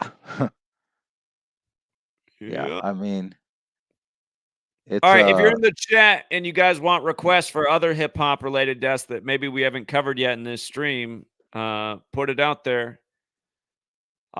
We when you were talking about DMX, I never put up a post, but there was a lot to DMX's death too. oh yeah, there's so much. Michael K. Williams from The Wire. They synced his death up with DMX. The DMX and Method Man connection. I gotta go back and look at this stuff. And that was on the anniversary of Tupac getting shot and Eazy-E's birthday. The same day Mac Miller passed. Mm-hmm. Yeah, that's right. That's right. And then the one year they had the long lost mixtape of LeBron and Kevin Durant. It Ain't Easy. They found that on Eazy-E's birthday too.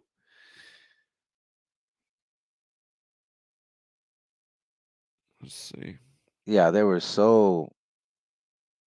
Yes, DMX sold over 74 million records. Isn't it funny? Just when you recognize this, you're like, "Come on, man." Right? Why that specific number? I mean, We know why. We know why.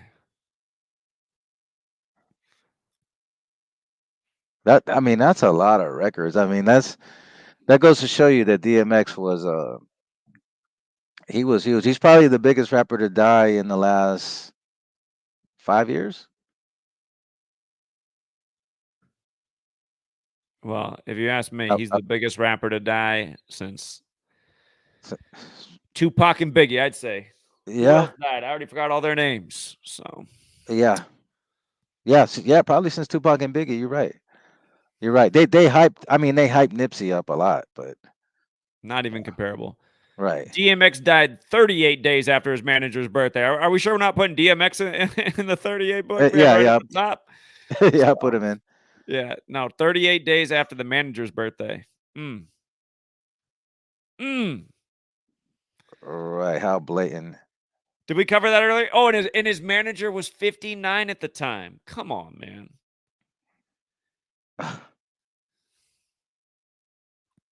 Wow. I have so many old, and what sucks is my Google site. I still have a lot of posts there, but Google deleted so many old posts that I used to have. Black Rob and DMX.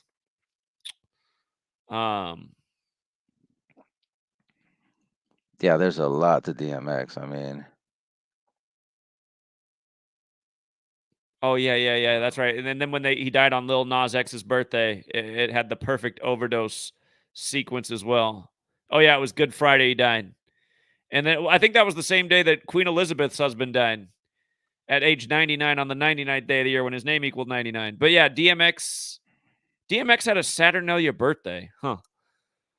From his birthday to the death, 113 days, like overdose.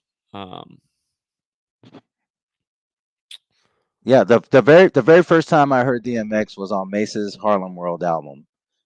Mace was, of course, signed to Bad Boy Records. 24 Hours to Live, right? 24 Hours to Live. 20 That's where almost everybody heard DMX for the first time. And then it was the Locks album off Bad Boy that he's got the feature and Money, Power, and Respect. So Yeah, and the number 113 relates to deception per the Talmud. Bullshit 113, fiction 113, not true 113, mainstream 113. yeah. DMX died 157 days before Swizz Beatz' birthday. That's right. Yeah, and Swizz Beatz is 49 too, right? All those rappers connected to him. Snoop Dogg, 'cause he just battled Snoop Dogg. All these 49 connections, and he dies on 49. I mean, we could write a big book just on DMX's death. But yeah, it all started right here with the 4-3-2-1 tribute. I mean, just blatant, and people just aren't seeing it. And that year we were smashing because we were all over Brady, beating Mahomes in the Super Bowl before the season even began because the old baseball schedule told it to us. But let's see. LL Cool J, James Todd Smith, from his birthday to DMX reported like a vegetable 79 days later. LL Cool J 79, vegetable 79. Vegetable 79. And oh yeah, and it was all for Brady, who just did the GOAT ritual at Tampa Bay 79. So, but okay, have you ever thought about the names of the movies that DMX has been in? Belly, Romeo Must Die, Exit Wounds, Cradle to the Grave, Never Die Alone, Fast and Fierce, Death Race, Death Toll, Last Hour, Lords of the Street, Chronicle of a Serial Killer, Father of Lies, Ride or Die, The Bleeding. These are the names of the movies he's been in. That's Exit Wounds, Cradle to the Grave, Never Die Alone, The Bleeding. I still haven't watched Belly since DMX died. Somebody says watch the end of that movie because in the end he joins the church and he's wearing black, white, and red, kind of like the Jesuit color scheme. When you said Romeo Must Die, that reminded me Aaliyah was in that movie too. Aaliyah was in Romeo Must Die. Right. I For people forgot don't know, about her.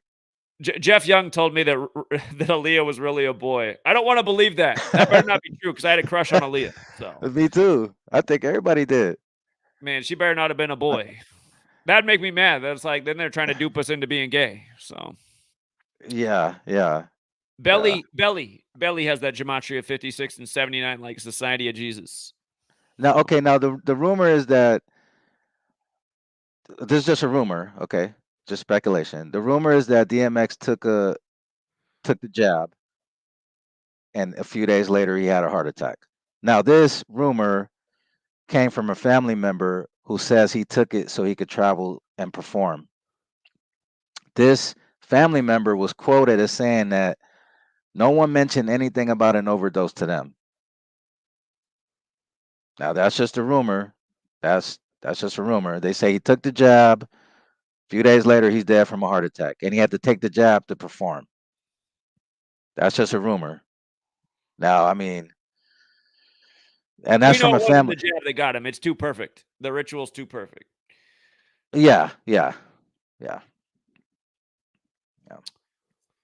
But that's just interesting.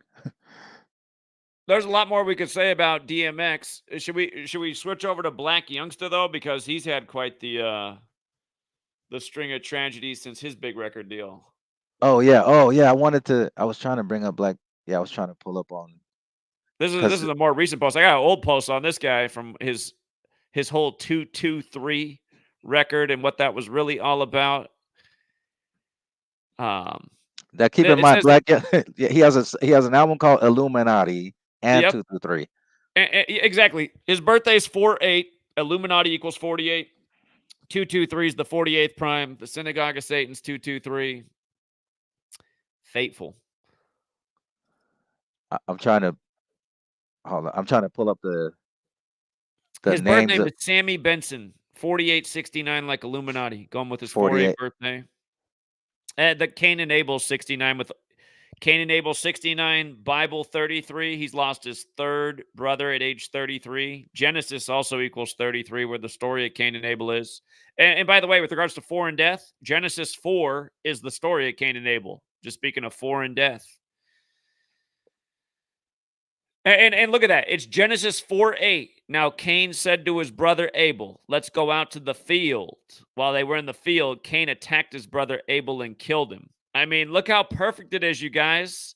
Sammy Benson, 48, with the 4/8 birthday, with the Illuminati album, loses his third brother at age 33. And then in the National Archives, you got George Washington penning letters about his concern about the Illuminati taking over Freemasonry, government, religion. That's what it is, you guys. I mean, the Illuminati took over this world, and that's why it is all this way. So, I mean, he's got an album called Black Sheep. He's got another album called Black Sheep 2. His latest album is called Checkmate. checkmate. There's a 33. Mm-hmm. He's got an album called Bank Appointment. Remember when he had the bank incident?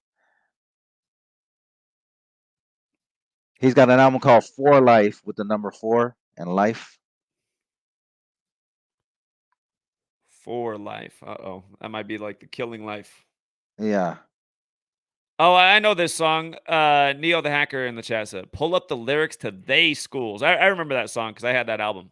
It's bigger than hip hop. I know what song you're talking about. Oh yeah. Yeah. That came out when I was good a one. freshman in college. Take me back to when I didn't have gray hairs all over my face. Mm-hmm. Let me see. But yeah, like, where is Dead Prez? I feel like if they're really about it, they should be getting our work out there. I feel like everybody who's really about it should be putting our work everywhere, because I don't know who else's work is answering questions like ours does. Yeah, I agree. I start thinking Dead Prez must be some corny actors as well, even though I liked their album when I was younger. Let me see if I can find the lyrics. If I remember, there's some kind of introduction on this.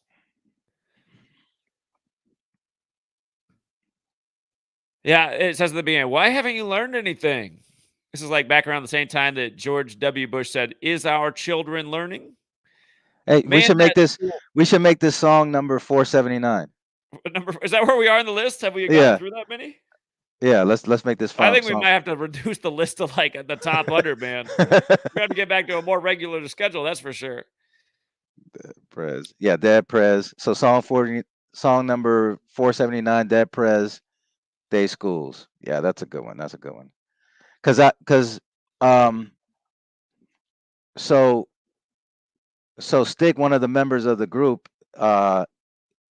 grew up right outside of Tallahassee, and he went to the school called Rickards, and in the lyrics you'll see it, and he's just talking about like how that school ain't teaching you shit, like day schools. Hold on. Yeah, Leah, let me pull up the lyrics. Maybe that'll be song 479 for the top 500. All right. When Jonathan started talking about top songs, he's ready to close it out. So, Yeah. all right. Yeah, go for it. All right. Or hold on. Did you want to share your screen so you can control it? How would I do that? Let me see. There's a little button thing down in the middle at the bottom, and one of them should say something like maybe present or something. Present. Oh, I see it. And then you go to share screen, and then you share what you want to, and then I'll put it up there for us. Share screen. Sharing screen works best on a computer. Okay. Are you on your cell phone right now? No, I'm on a computer. Okay. Yeah. Let's see.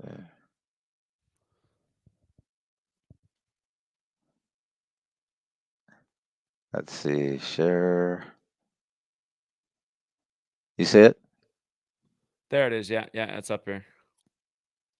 Okay. Oh wait, where'd it go? Did I lose it? You got Euphoria up there. Is that what you want to put up? No. Hold on. All right, let me try it one more time. Hold on. Here, I'll remove that one and then just change it to what you want it to and we'll put it back up. Oh, here it is. Okay. You should be able to see it now, right? There we go. Okay. So he just starts. So we're doing top 500 songs, but like you said, we might reduce it. But song 479. So he goes. He starts with um at the beginning they're just talking, and there's a guy saying, "Why haven't you learned anything?" And then Stick comes in and he says, "Man, that school shit is a joke. The same people who control the school system control the prison system and the whole social system ever since slavery." Know what I'm saying?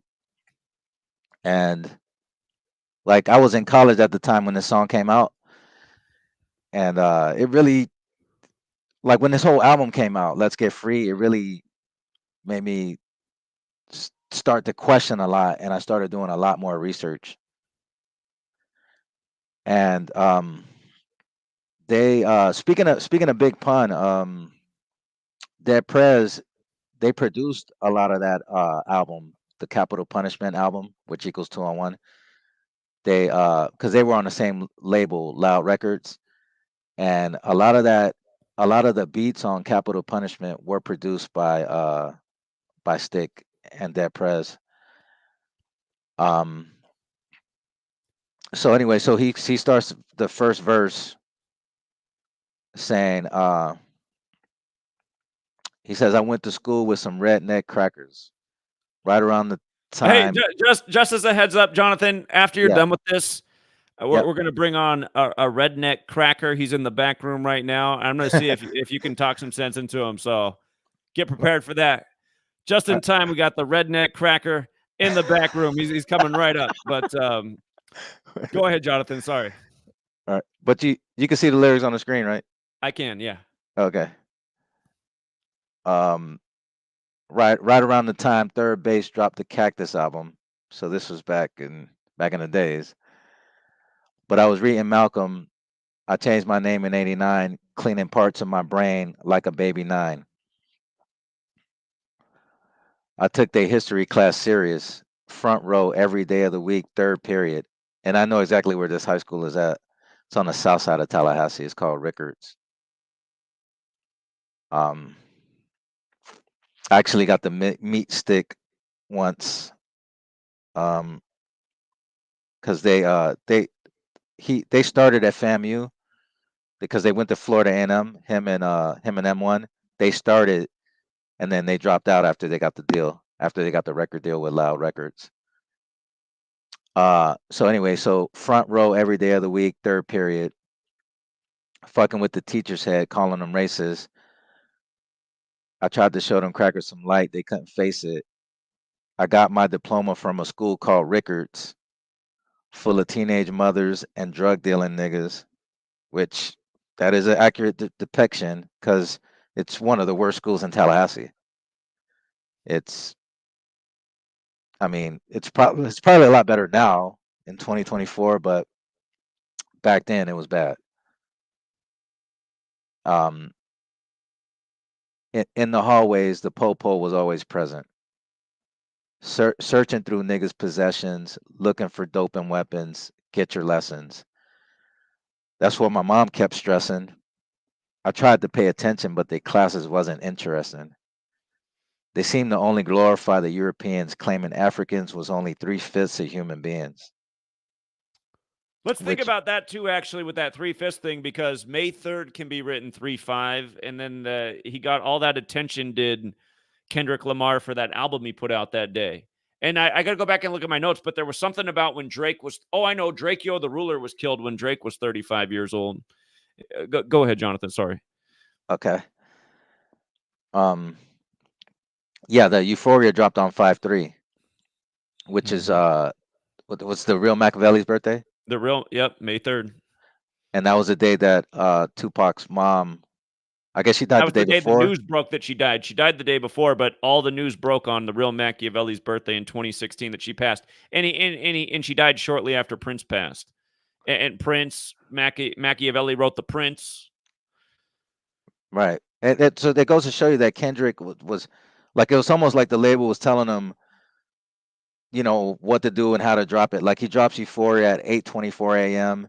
And You then we know, find out how that's connected with Drake and the HBO thing. It just shows you how all this and stuff's connected. yeah, And remember, Machiavelli's The Prince is based on Caesar Borgia, where White Jesus comes from, and then Tupac dies on Caesar Borgia's birthday, and then they put out the Machiavelli album after he dies on the Jesuit day. It's not hard to see who's orchestrating all this. I mean, right. And then we talked about the 616 in LA, and that how that's Tupac's birthday, and Kendrick Lamar's birthday is the actual next day, 617. And so anyway, so he goes, so then the chorus comes in, they schools can't teach us shit, which is true. It's probably like the realest line in the song. They schools can't teach us shit. My people need freedom. We trying to get all we can get. All my high school teachers could suck my dick, telling me white man lies. Straight bullshit. Bullshit.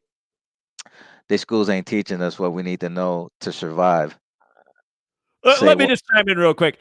You know, the what if I have one gripe with hip hop music, there is just too much racial animosity. It's just, but Oh, I agree. I mean, but think about it. This beef is about it's about race, because Kendrick saying that Drake can't use the N word no more, and then Rick Ross is calling him a white boy, and on the last Kendrick song, it's called Like Us.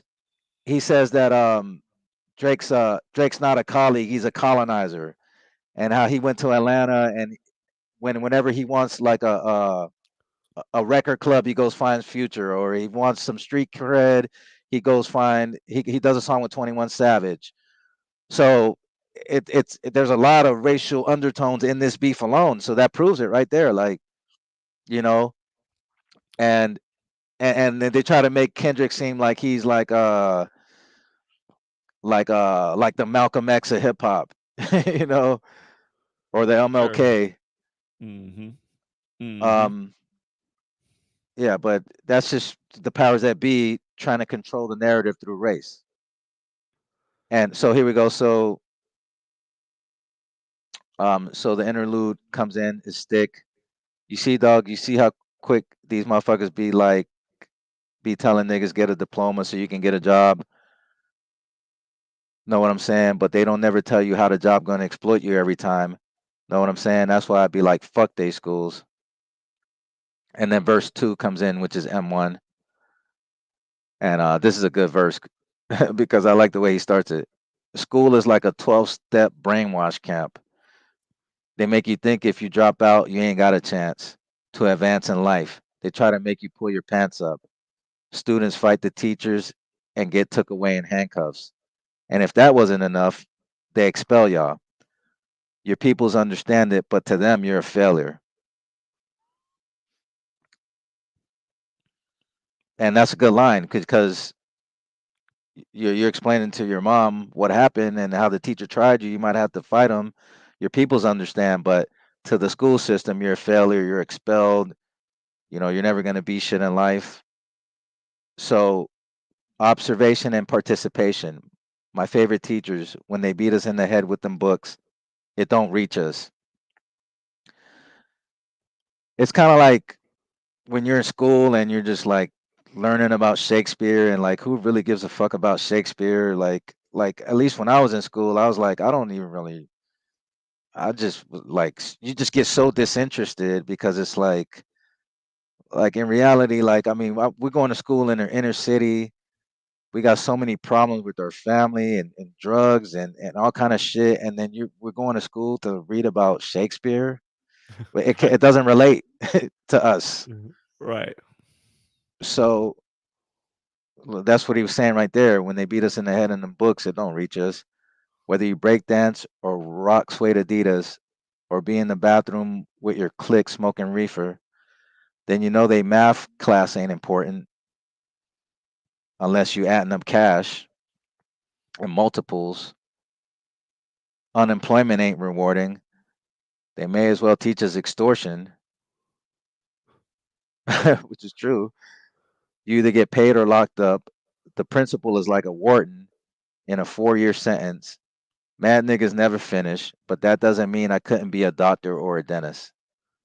She's basically saying, hey, I can't, just because I didn't finish high school or college doesn't mean that I can't be a success in life. Then the course comes back in. They schools can't teach us shit. My people need freedom. We're trying to get all we can get. All my high school teachers could suck my dick telling me white man lies, straight bullshit. It goes, their schools ain't teaching us what we need to know to survive. Their schools don't educate. All they teach people is lies. Because it's true. It's like, why doesn't school teach you how to grow your own food, how to interact better with your family, how to have better relationships with your significant other? Why It's don't they not even teach? allowed to, because the textbooks is like all controlled by corporations and just everything's sold out. The food pyramid on the wall, everything. It's all bullshit. It's like they just got to raise you to be a dumb little consumer bot, which is all they want out of us. So, Yeah, yeah, yeah. And so then the outro comes in. It's thick, because for real, a mind is a terrible thing to waste. And all y'all high class niggas with y'all nose up, because we dropping this shit on this joint. Fuck y'all. We gonna speak for ourselves. Know what I'm saying? Because the schools ain't teaching us nothing. They ain't teaching us nothing but how to be slaves and hard workers, which I totally agree with that. For white people to build they shit, make they businesses successful while exploiting us. Know what I'm saying? They ain't teaching us nothing related to solving our own problems. Know what I'm saying? Ain't teaching us how to get crack out the ghetto. They ain't teaching us how to stop the police from murdering us and brutalizing us. They ain't teaching us how to get our rent paid. Know what I'm saying? They ain't teaching our families how to interact better with each other, which is what I just said. Know what I'm saying? They just teaching us how to build their shit up. Know what I'm saying? That's why my niggas got a problem with this shit. That's why niggas be dropping out that shit, because it don't relate. You go to school, the fucking police searching you. You walking in your shit like this a military compound. Know what I'm saying? So school don't even relate to us until we have some shit where we control the fucking school system, where we reflect how we gonna solve our own problems. Them niggas ain't gonna relate to school. Shit, that's just how it is. Know what I'm saying? And I love education. Know what I'm saying? But if education ain't elevating me, then you know what I'm saying. I ain't take it ain't taking me where I need to go on some bullshit. Then fuck education. Know what I'm saying? At least they shit. Matter of fact, my nigga, this whole school system could suck my dick. yeah. so Yep. that's so that's song number Indeed. 479. I mean, like they got straight to the point, and we really need more songs like this. We need more hip hop like this. You know, Jonathan and I's record's coming out next month. yeah, yeah, So, yeah. Let's do it. So I don't know if you know about this guy, but he's been like literally trolling every single day since August 1st last year. And even the 3 months before that, he was like trolling for a whole month. Then he went on a break, but he has not let up since August 1st. He's been just trolling probably for a while. It was about 10 hours a day of trolling.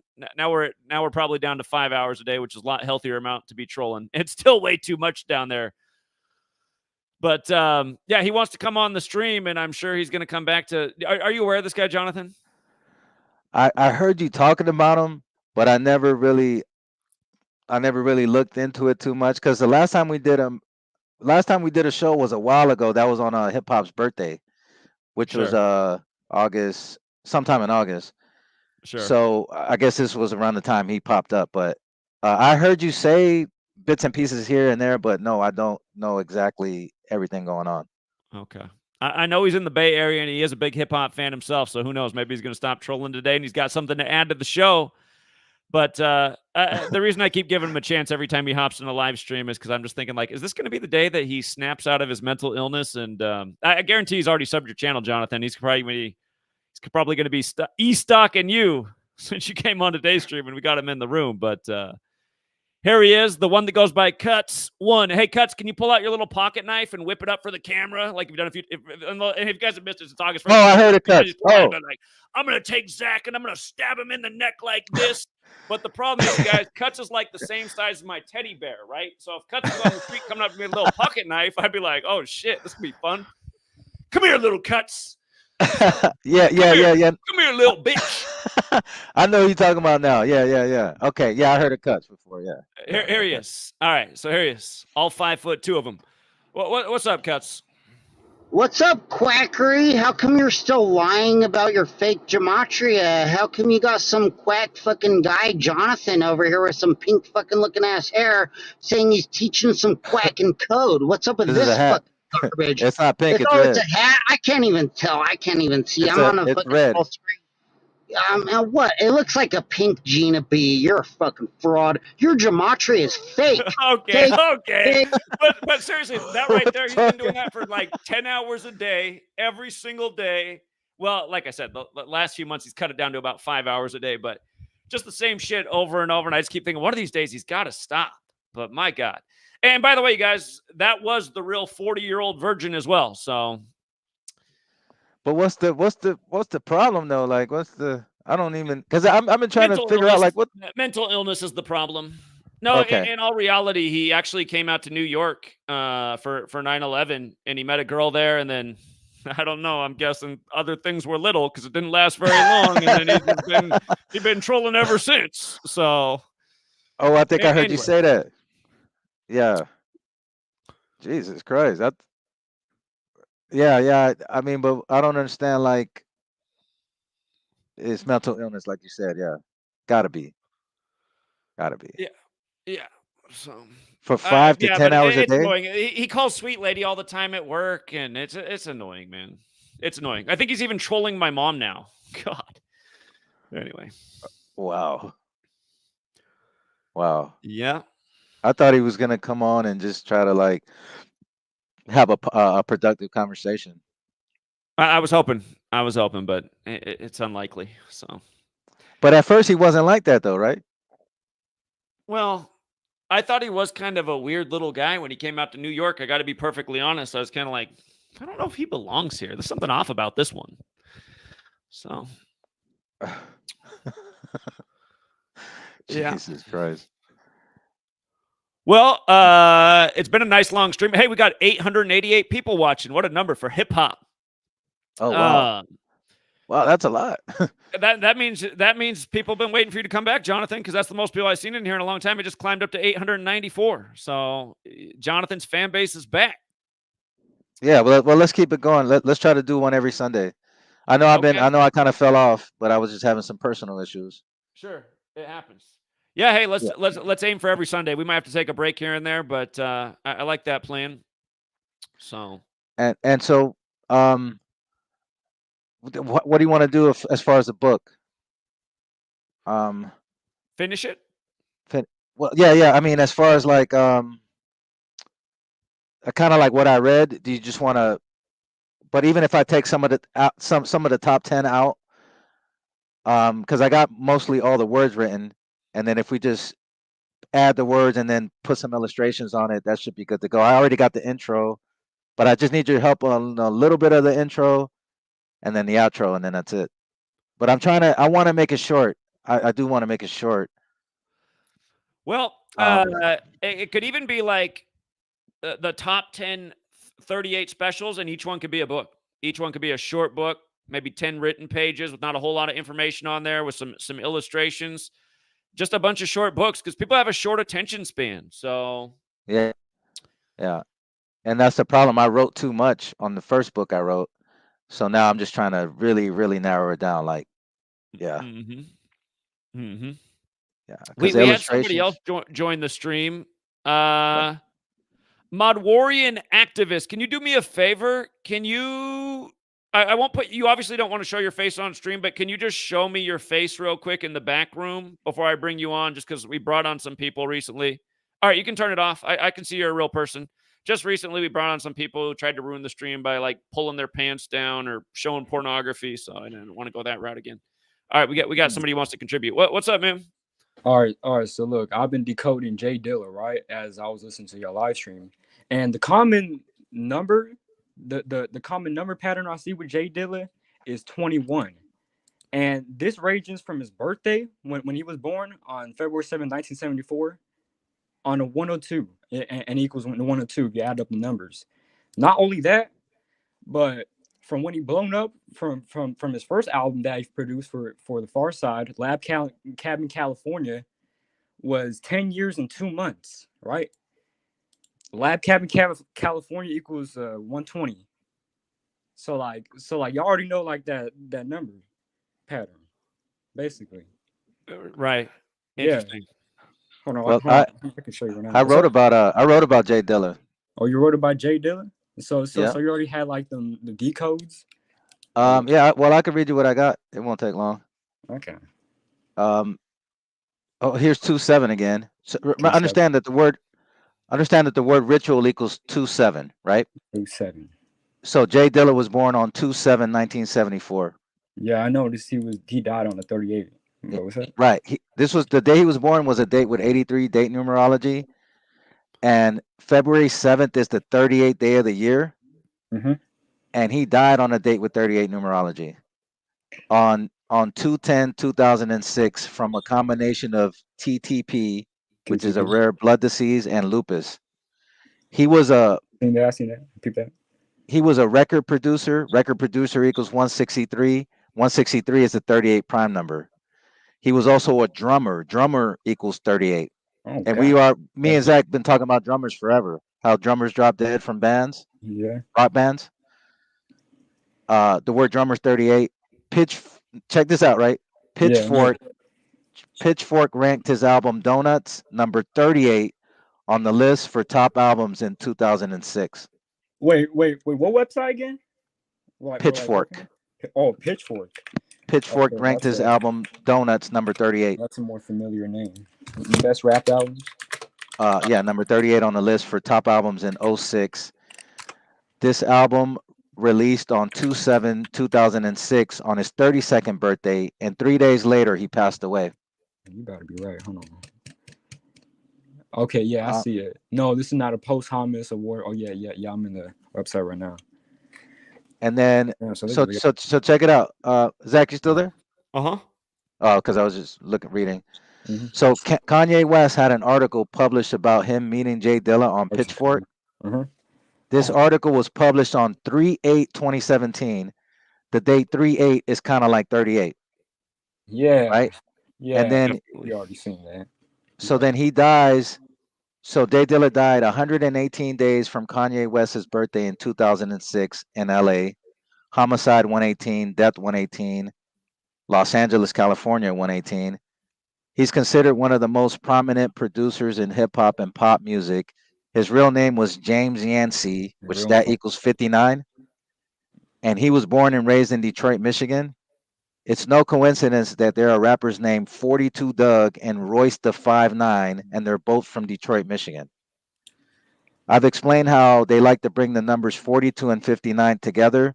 Detroit is on the 42nd parallel north. Jay Dilla equals 42. Yeah, I heard all about that shit. Eminem equals 59. And so when I was writing this, right, I put, this is the second rapper in a row to die from Detroit, following Blade Icewood. So Blade Icewood died, then Jay Dilla, and the next rapper is Proof, all from Detroit. So 3 Detroit rappers in a row, right? Well, Jay Dilla was a producer, but he was in the middle.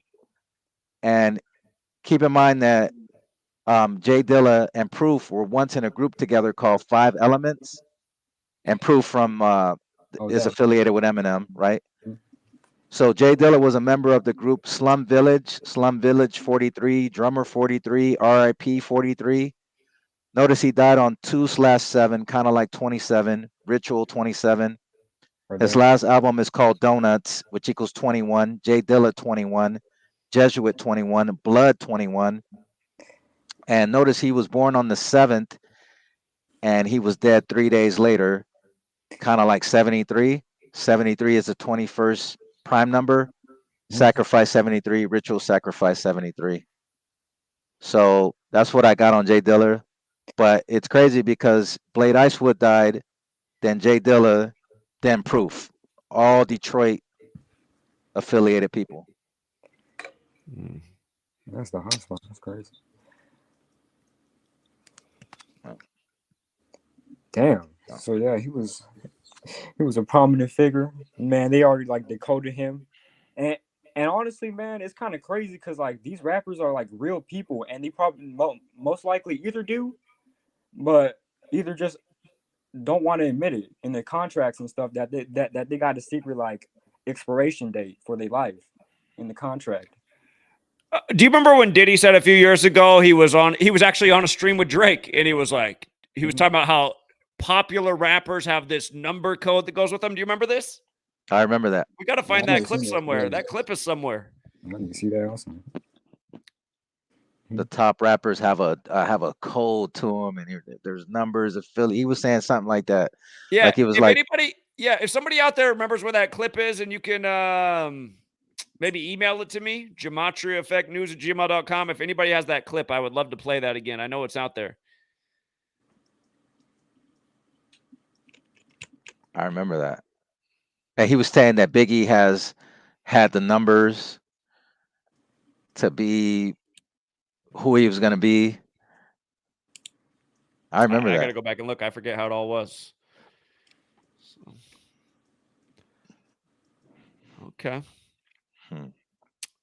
Yeah, Jay Dilla was huge, and he influenced Kanye a lot. He made a lot of the hits that Slum Village had because he was a part of the group Slum Village. Yeah. And he made a lot of he made beats for everybody. Common, on and on and on. I mean, and he died so young. He was what, 32, I think. Right. He was young. Yeah, he first started off from Q-Tip. He first started off from Q-Tip and shit, and then Q-Tip led him to the Far Side, which he blew up off of that. That was Yeah. Yeah. He produced a lot with Tribe Called Quest. Yeah. 32nd. Yeah, he was 32 years old when he died. Yeah. But think about all those 38s in his name though, because just the word record producer is 163, the 38 prime number. He was a drummer, that equals 38. He died on a date with 38 numerology. Mm-hmm. He was born on the 38th day of the year. Yeah, that's pure evidence. It's pure evidence. You gotta really see it, bro. So. Yep.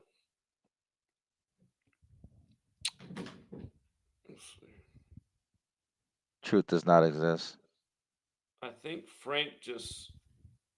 Do we have a resident young guy sighting? I'll let him on real quick. Oh, hey Zach, what's up? So that clip of Drake saying that with Diddy, that's on my Twitter. I was trying to find it right now, but something that I noticed when I was looking up Drake is that Drake is the name of a vampire, and vampire equals 39. And we're seeing how that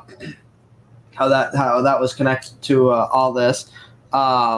Did you guys talk about Drake? I didn't hear you guys talk about Drake in the stream. Did I just miss that part? Because I saw it in the title. I mean, come on, man. You got here like an hour into it, so listen. Anyway. Yeah, that's probably the first thing they talked about. So. Yeah, I missed the beginning. So the other thing I wanted to talk about was, do you remember the hoax like 20 years ago? There was a hoax that supposedly Saddam Hussein was trying to get 4,000 PlayStations to build a supercomputer. And I looked into the story, and PlayStation equals 44, just like military. And it's funny, Saddam Hussein equals 47. What did you know? And I just posted a thing in the chat, and it's Mr. Beast talking about how he was invited to a room. He was invited to like a party with a bunch of like really rich people before he was famous, and then they basically like made him famous, and that it was really weird and whatever. That it was like an island. I just posted it in the private chat. If you want to show that, it's a really short video. It's only like 30 seconds, but it's him talking about how he was basically picked to become such a famous YouTuber, and we see how none of these people pop up out of nowhere. I mean, all these rappers and stuff like that, like all these rappers that we hear about, it's like how many for every rapper that becomes famous, like how many there's probably 100 rappers that you've never even heard of, that nobody's ever even heard of, that are probably more talented than like Gunna or Drake or any of these untalented people. I mean, people that are, oh, you're gonna play that.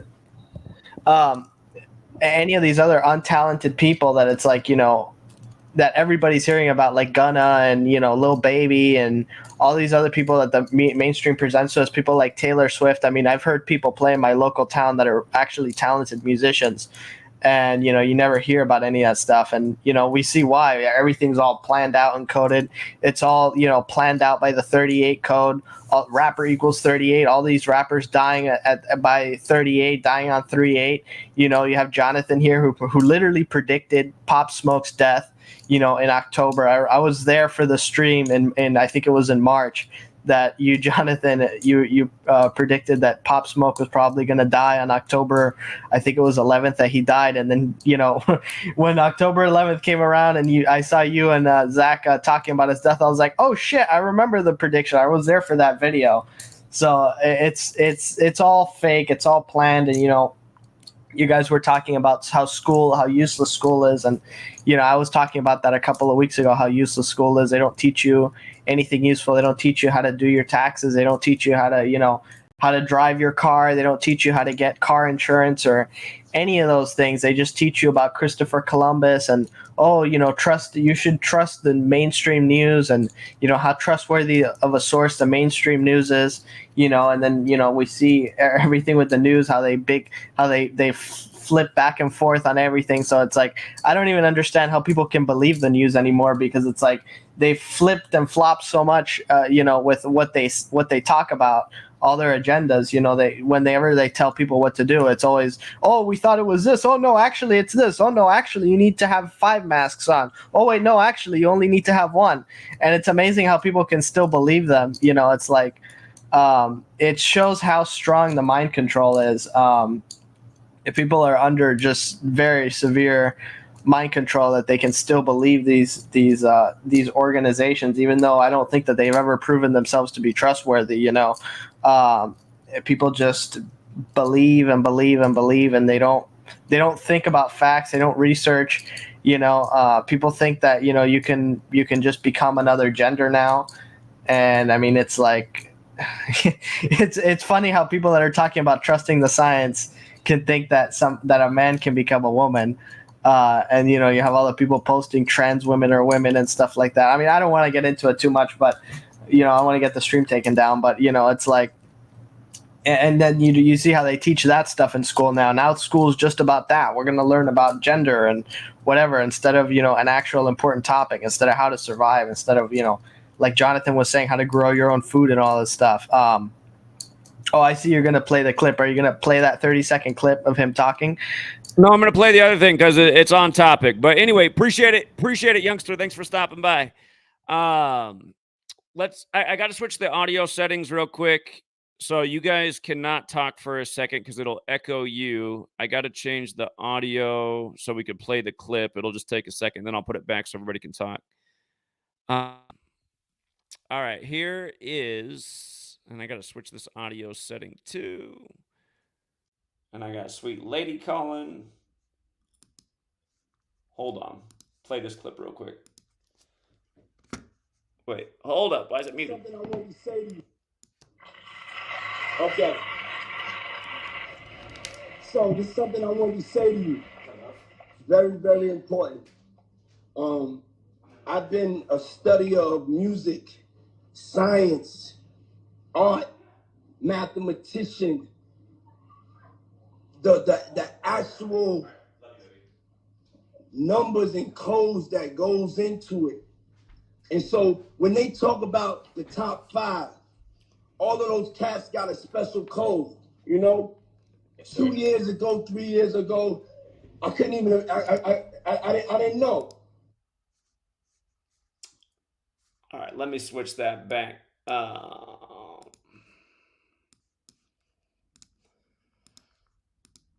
So that was Diddy talking to Drake about this code that all these rappers got.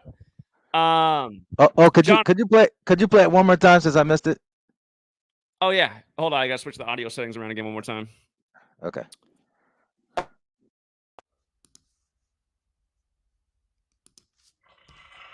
Okay. So this is something I wanted to say to you.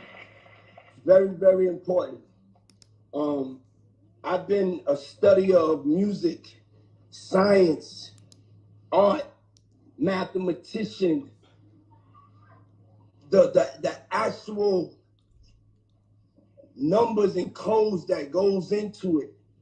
And so when they talk about the top 5, all of those cats got a special code, you know? 2 years ago, 3 years ago, I couldn't even, I didn't know. He didn't know, and now that number code's all over him. Again, he's got the same Jesuit prosecutor R. Kelly did at age 54. They both went to Georgetown, the 54 University. Anyhow, I got Sweet Lady home, and she does need some attention. Jonathan, did you want to give us some closing words before we wrap this thing up?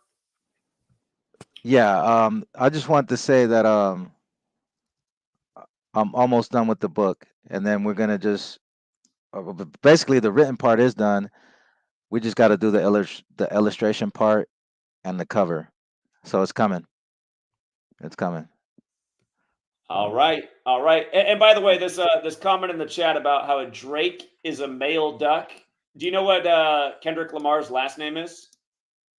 Duckworth. Yeah, Or it is. It's Duckworth. Duckworth. Duckworth versus Duck. Yeah, everything in the industry got to connect. Yeah. Literally. Jokes on jokes. Jokes on fucking jokes, man. And when I think of Duckworth, I actually think of former famous Portland Trailblazer. I think he was the 33rd pick of the draft by the Spurs, but he played his whole career with the Blazers. Kevin Duckworth, dead out of nowhere at age 44, gentle giant. Portland equals 44 like Rip City. That's Portland's nickname. But you know what I don't like is that they have to create something negative just to revive hip hop. Like a beef is sure. not positive. It's so like you have to create a whole negative thing of beef, and you got to throw the race in it, and you got to, and he's calling him a pedophile, and he's calling him a racist, and so it's almost like you have to. That's why people think hip hop is all negative, because you have to create a negative situation to bring it back. Why is that the case? Like, shouldn't be like that. But it's the powers that be who been putting out who put out all this trash music that gets played on the radio, and now you want to come. It's all about separation and dividing, and he even says it like Kendrick Lamar, he's claiming the West Coast, and Drake's obviously from Canada, so it's like a beef between two countries or two coasts, Sure. or or the two different races, even though Drake's half black. Indeed. Yeah, that's what I don't like about it. Let's hip hop. The original idea of hip hop, it's supposed to be a beautiful thing, but I do understand that the competition part of it is a part of it, but I just don't like how it has to be something negative that brings it back alive, since last year was such a slow year for hip hop. But if you notice, last year they set it all up in advance. Gangsta Boo died, and then it was the year of women. Like, Gangsta Boo died on the first day of the year, and then last year women basically took over hip hop. That was another 38 ritual because New Year's is 38. So Yep, and Gangsta Boo 38. And if I remember right, you run them both in reverse. They're both 43 as well. And then she's Memphis also. So, yeah. Yep. All right. Yeah. All right. Mod Warrior activist. I gotta sign off. Did you want to have any closing words? Let me see here. Go ahead.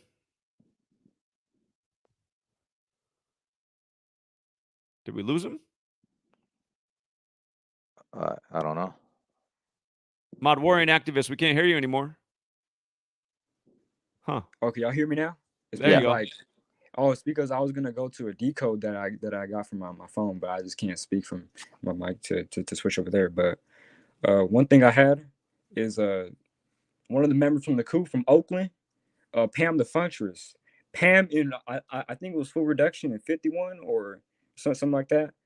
Yeah, in Full Reduction she equals 51, and she died 51 years from her birthday in 1966 from 2017. That's 51 years. I see. Yeah. Yeah. You can look at it. But yeah, that was my little 2 cents on it. I think a conspiracy's 51. Yeah. So is Federal. So is Rome. So. Yeah, that's All more right. understanding, but it happens everywhere. But all right. Yeah, let's leave it there, and we'll do it it's great to be again. here. We'll get back to the Sunday streams. Okay. And Yeah. I'll make time for it. All right. Thanks again, ciao. Truth Seekers. In the top comment or in the Ciao. top of the description is the link to Jonathan's channel, One Infinite Consciousness, if you want to give Jonathan a sub. And yeah, I think we're going to get a lot more active. So appreciate it, Jonathan. Any last words? I'm right now. I'm in Omaha, Nebraska, but I'm headed your way pretty soon, sometime this summer. Could probably fly out here on a tornado right now. So yeah. Well, be safe down there, man. Yeah, it is tornado season. Yeah. The weather ain't been too bad though since I got here. Because I got here right after one of the tornadoes came through. Okay. Yeah. All right. We'll All leave right. it there then. Until next time, everybody. Have a good one. All right. Peace. Thanks, Zach. Yeah, of course. See you.